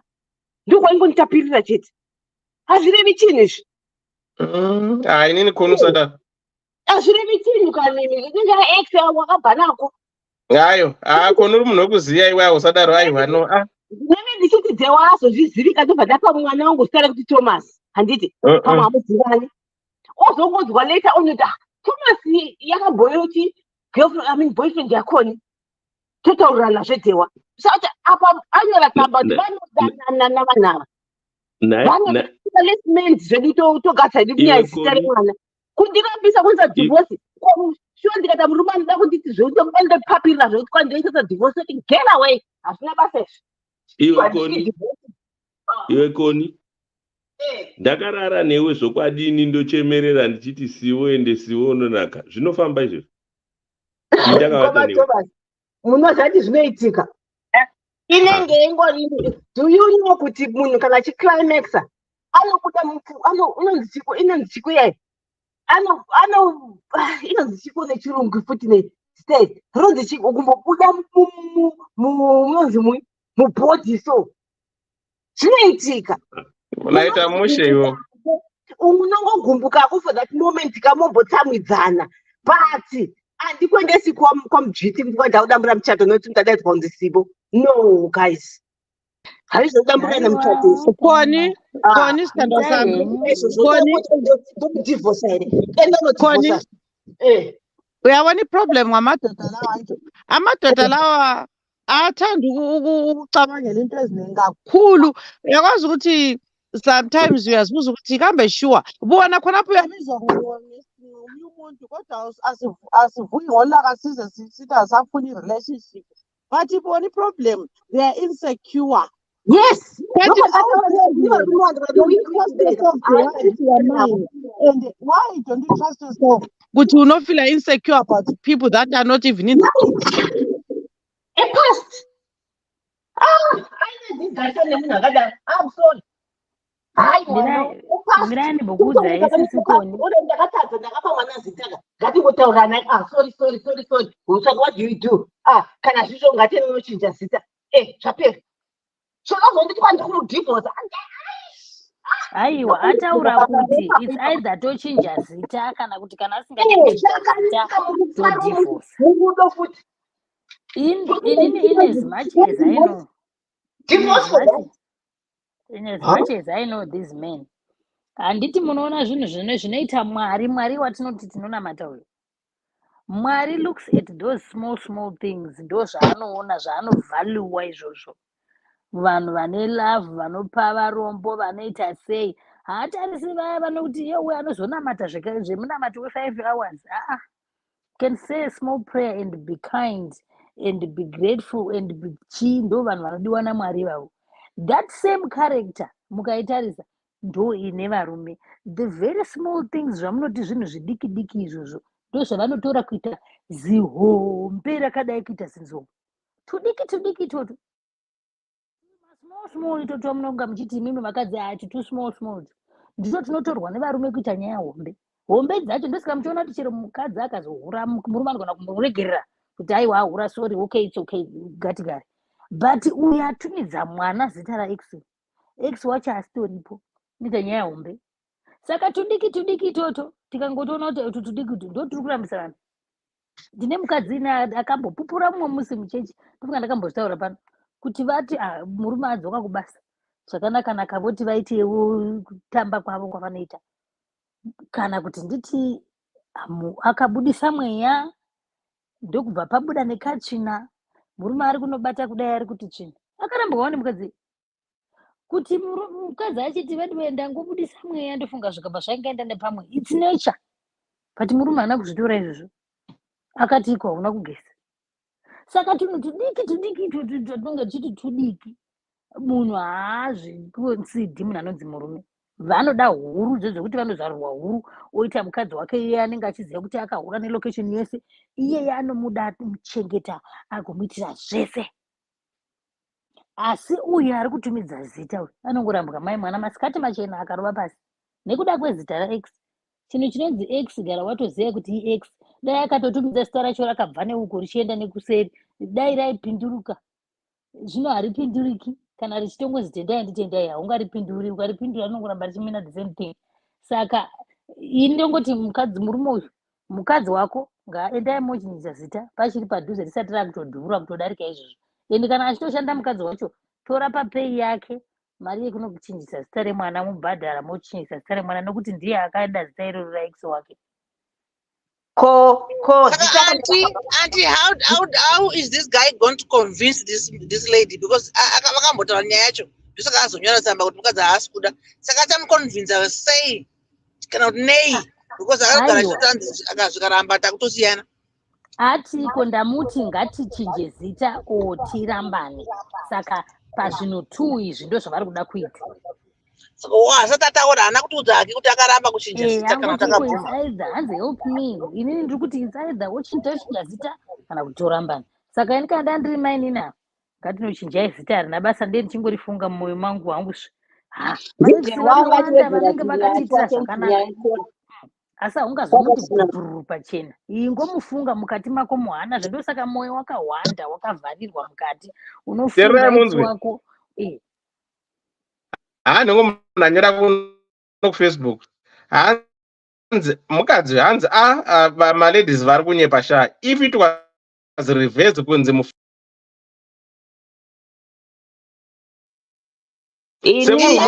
kanyini vakadzi vanoda zvedhirama haiperi mushe zveshuwa ndosapota anyora it's true vakadzi drama too much like drama. Aiwaka ita zvinokuiti EX haina handipindiri handina basa na as long as paine kuti X aiwa havana basa nazvo basa X anasizeni vanganike kudhadhadha uko na X I don't care but kana iri current thanks my dear. Mukoma regai ningoti 2 minutes gwigwi ndo pandabuda. Ndanzwa nditete vanga vaitaura apa vachiti varume vanodhwa kuti tunyaya tudiki ndo twavanotigwirizizi nato. Iyi nyaya iyi musaitora kuti adiki. Iyi nyaya ihombe. Iyi nyaya huru because mukana wokupa mazita tofana kuziva kuti on average vanhu vari kuita vana 3 4 5 taguma handitika. Saka out of the 5 pamwe mukomana ai1 kana ai2 ndo pane mukana wekupa zita. Out of billions and billions of names that you can give, iwe ngonobuda nezita raX wako wongoti chuchumbu iwe wabuda nairo raX Calvin kana kuti ndi Kizito ndo ravanobuda naro iro raex wako woriti pamwana wangu dzi. Iminika musaita zvokutamba nezvinhu zvakaita saizvozvo. Ngoma Benford. Ko kana zita rakabva kwambuya neka sei mozochinzwa kuti yaive chikomba chemwana chainza pagrosari. Ndiyo zvatiri kuti kana iwe uchizviziva uri mukadzi kuti zvine maex mukati, haupi mwana wangu zita irero. Even nyange dai vanga vari mai vako vari kurida vakati rite pamuzukuru wavo, iwo wangoziva kuti wangaone ex yainzi Kizito, zvatovharana. Unototsika kuti Kizito hatidi zita iro. Kana ukangoribvumira iona ex wainzi Kizito, we are part of that. Whether zvakaitwa namai vako zvaitwa nani, we are part of that. Musi wandinongozvizivira chakatsva. Ende indataura kuti handizivi hangu kana dziri dzevamwe, kana iri yangu iyo haiperi zvakanaka, ende haina two ways about it. Iyo inongonogumira nekusanirana mapepa, iwe uchienda ini ndichienda. Musamoitora kuita nyaya yedambe. Dambe ndo ratinoita ramanga muchaura remapassword. Ndokwatinoita dambe irero. Tichinyora mapassword emax tichidini, kwete pamwana rebirth certificate rinonyorwa zita rangu padivi kunzi ndini baba. Inyaya hombe iyoyi. So the take home message yatingangoparana ndeyekuti even tikanakirana sei ngatisazofarisa zvokuti tisengane nemazita iwawo tichinoisa kuvana. I agree with the other caller. Equally as a wife, ukazonzwa kuti murume zita rake ainisisa riye achiti toda kungoti mwana anzi Koni, wozonzwa kuti Koni ex yake, hazvibudi. Musanyepera namadzimai panapa, hazvibudi. Kubva musi iyoyo kana kuti dana zita riri hautodi, even kana rikasanochinjwa ungatoshandisa. Kana makamupa mazuva ano pane katiendi kukupa wana mazita maviri, unotochinja. Kana wanga uchinzi mai Koni kuti handichadi, ndaa kunzi mai Stella, musi iyoyo wozvinenge zvakutokuofenda every time that name is being called. So let's be honest here, kunyatsotaurana kuti zvinhu izvi zvakakosha sei. Ndapedza mukoma. Right, thanks. Mukoma Givi, mirai andi. Ndangopindura mukoma Benford pavanga vachitaura kuti imimi vakadzi zvinhu zvidiki ndandichindichipindurira panyaya yekuti vakadzi ava vari pano vanga vachiti hazvina kana nebasa, ndichitira kuvatsanangurira kuti zvatinoti hazvina basa isusu vakadzi, kuvarume it's a big issue. Zita iri ratoita nyaya hombe, iritori issue zihombe, asi isusu vakadzi tochiti chinhu tisina basa. Saka tiite tichenjerere ipapo patinenge titi tunhu hatuna basa, but kumapartners edu it means a lot, because like what he says kuti zita riri kuenda kumberi, kumucheto kwaro kuri kuenda remurume, hazvimeki sense. It does not make any sense. Zvichiitwa both sides, kuti chero wakava murume achipa mwana girlfriend zita regirlfriend, hazviperi zvakanaka. Chinhu chisina kungonaka mukati memba yenyu imimi, it's not healthy. Tsvagai bhuku remazita, mopa mazita, flower, mazita akawanda mazuva ano. Vanhu havangotumidza chero kana maona kuti zvanetsa isai senemu kumberi senemu kumashure, zvitori nani. Kana kutopa henyu mazita ana mai venyu zvaiuya airamba zita raamwene wake, zvichitori nani dhani kupa mwana zita raex. Mukoma Givi, vadon ndati ticharound up wamana mangwana ndine long day.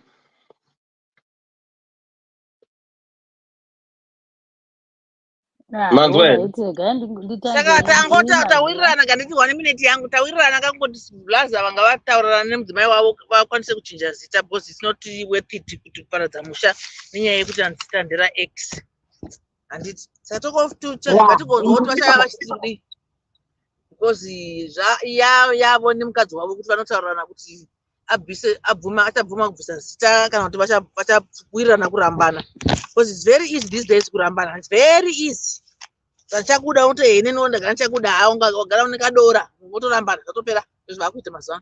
Saka it's easy, but you need to value your marriage and the other things than mazita. Of course, yes, but yeah, sometimes you need to evaluate zviri worth it here kuti murambana. Kana marambana zita racho rinozochinja here kana kuti harichinji. Kana risingachinji, taurirana naye mugarisane zvakanaka. You don't want to advocate for divorce because my divorce rates I want. Please taurirana naye mugarisane zvakanaka. Ndo tusen dzangu. And have a good week everybody. Patana Friday ndatosvika basi. Thank you so much. Bye-bye. Right, do you want to go next? Ndangu advise ose izvezvi kuti zita ngarichinjwe. Kana risina kuchinjwa, we party to meet, we meet to party. Hapana mamaitiro aungati munhu ungaswera uchitarisana naye uchidaidza mwana zita remumwe munhu. Iye kana arambwa ochinonyatsa kudaidza zita racho ochinyatsa kuita nyaya naye kusaidza kuti ex wake anaye padhuze naye. Munhu ngaape zita rinodiwa nemurume. Thanks, Auntie. Next one. Right. Anyway, dzimba dzakakosha idzi. Musajadarika kana muri mukati medzimba idzi muchishayiwa sokuseka sokutamba. Zivai kuti imba yakakosha, zivai zvomunopindira mudzimba. Pane vari kudzitsvaka, vari kudzishayiwa. Ende pane vakagarira izvezvi kungoti yako ipazike apinde. Variko opo vakawanda. Musafarisa mamwe masisters angu apa. Nezvinhu izvi mutamba nedzimba idzi. Munozozviona mabuda kuti akunze kuri cold.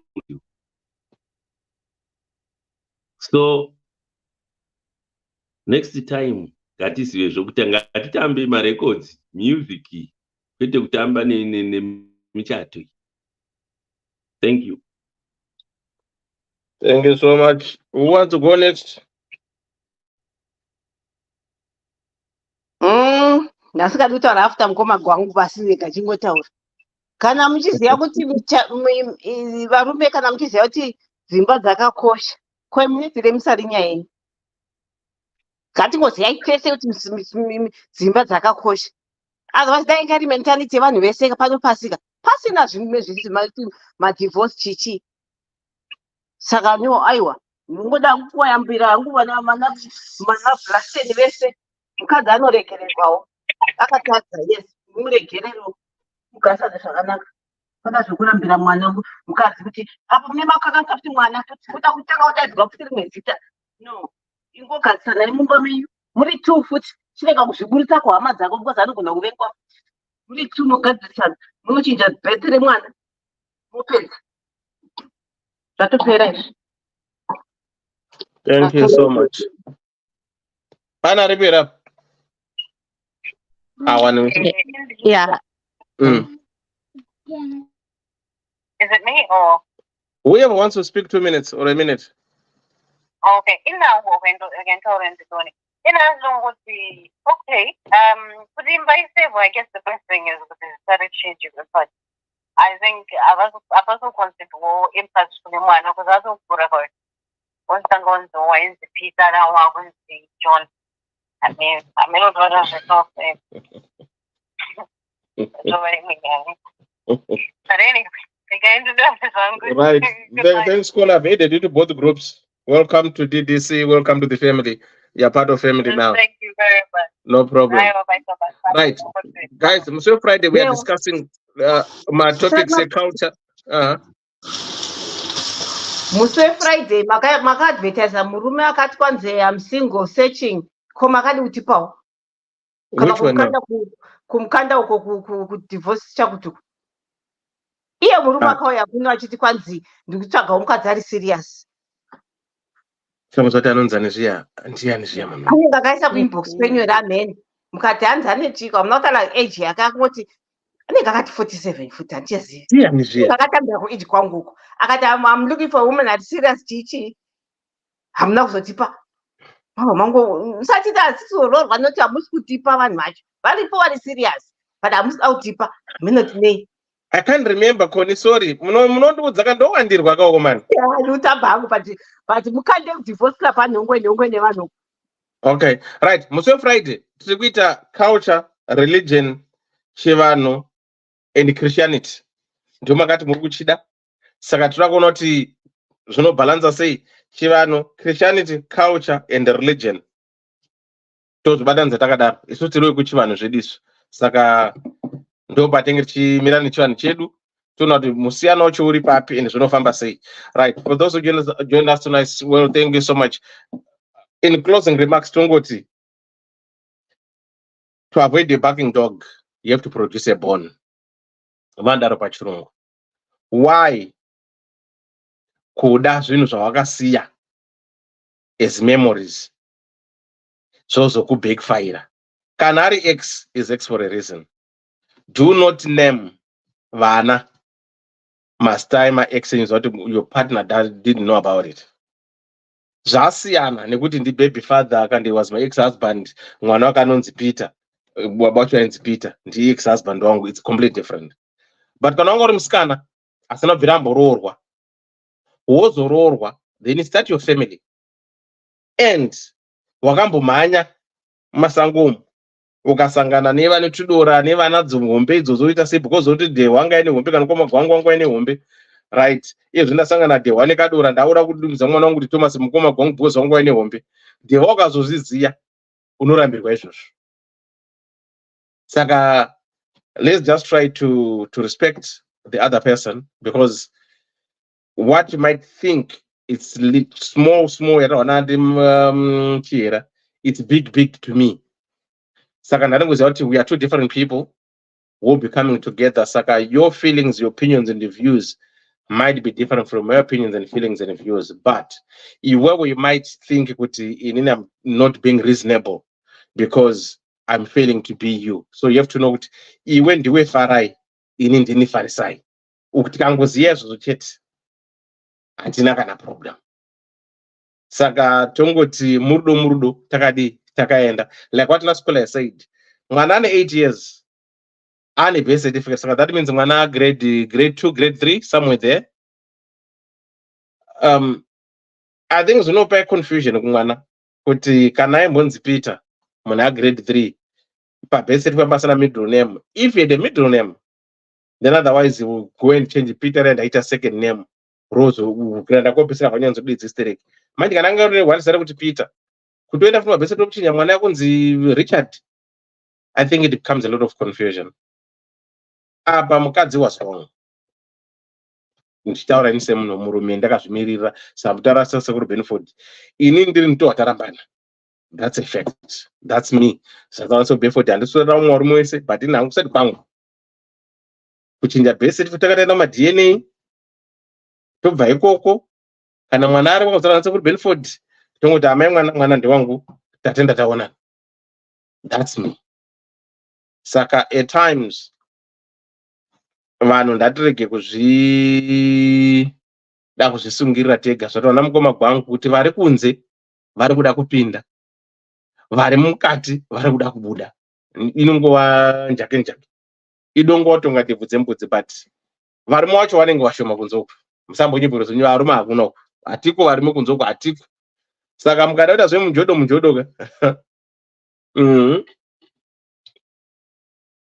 musandipikisa varimo vashoma. Ngarai mangoziya zvo musadondipikisa, ndozari mumwe muchadondipikisa. Koni varimo vakawanda rakondwa vashoma. Ndo problem yenyu muchifarisa because munofunga kuti because muri shoma. Siyai izvozvo. Aiwa, varume variko, but quality yacho yekuti unojola nayo hakuna.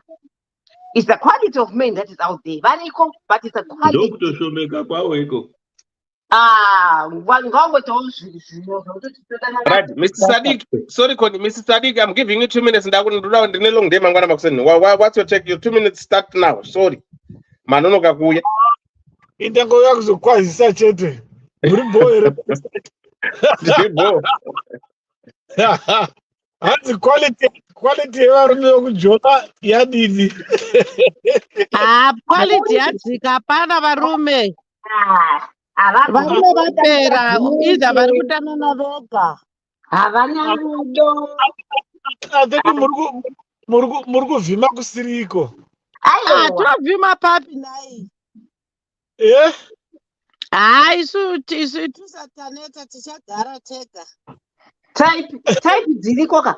Ndekuti dzinoita good morning sweetie kune 6 inbox. No type dzasa. Wakuchekea kuti aiwa muchaso concentrate on the two of you akusina. And iwewe koni anokufunga kana yamira o kana magirlfriend ari kuma period. Imagine. And you know what you can most of them. And this is thing of marume vekwetu yekuramba vana iyo. If usingade kuchengeta mwana taura pafeya noti kuti utsvake zvinhu zvisina basa kuti usaite responsibility sababa pamba. Pamwe pane zvine zvichinetsaona. Vanhu tonetsiwa nezvinhu zvakasiyana siyana. Right, vakomana. Tatenda taonana. Sorry. Tatona kids kwaje. Kubatsana kuita mchiyo pane nguva kani. Una tata kutopika. Ndakarowa neshift makuseni. Kana kune shift manyaya kubasa. Ddc Currenters. We remain committed to helping our customers stay mobile. Inomatika paguta, para mukuta. Uyakuna, Ddc. Fona kuna, Ddc. Tene mafiwa seva, 4x4, family car. Tene mafiwa seva, 4x4, family car. Unotipata apa. +447961803546 or +263773791 and last one +263771257 your big up daddy T.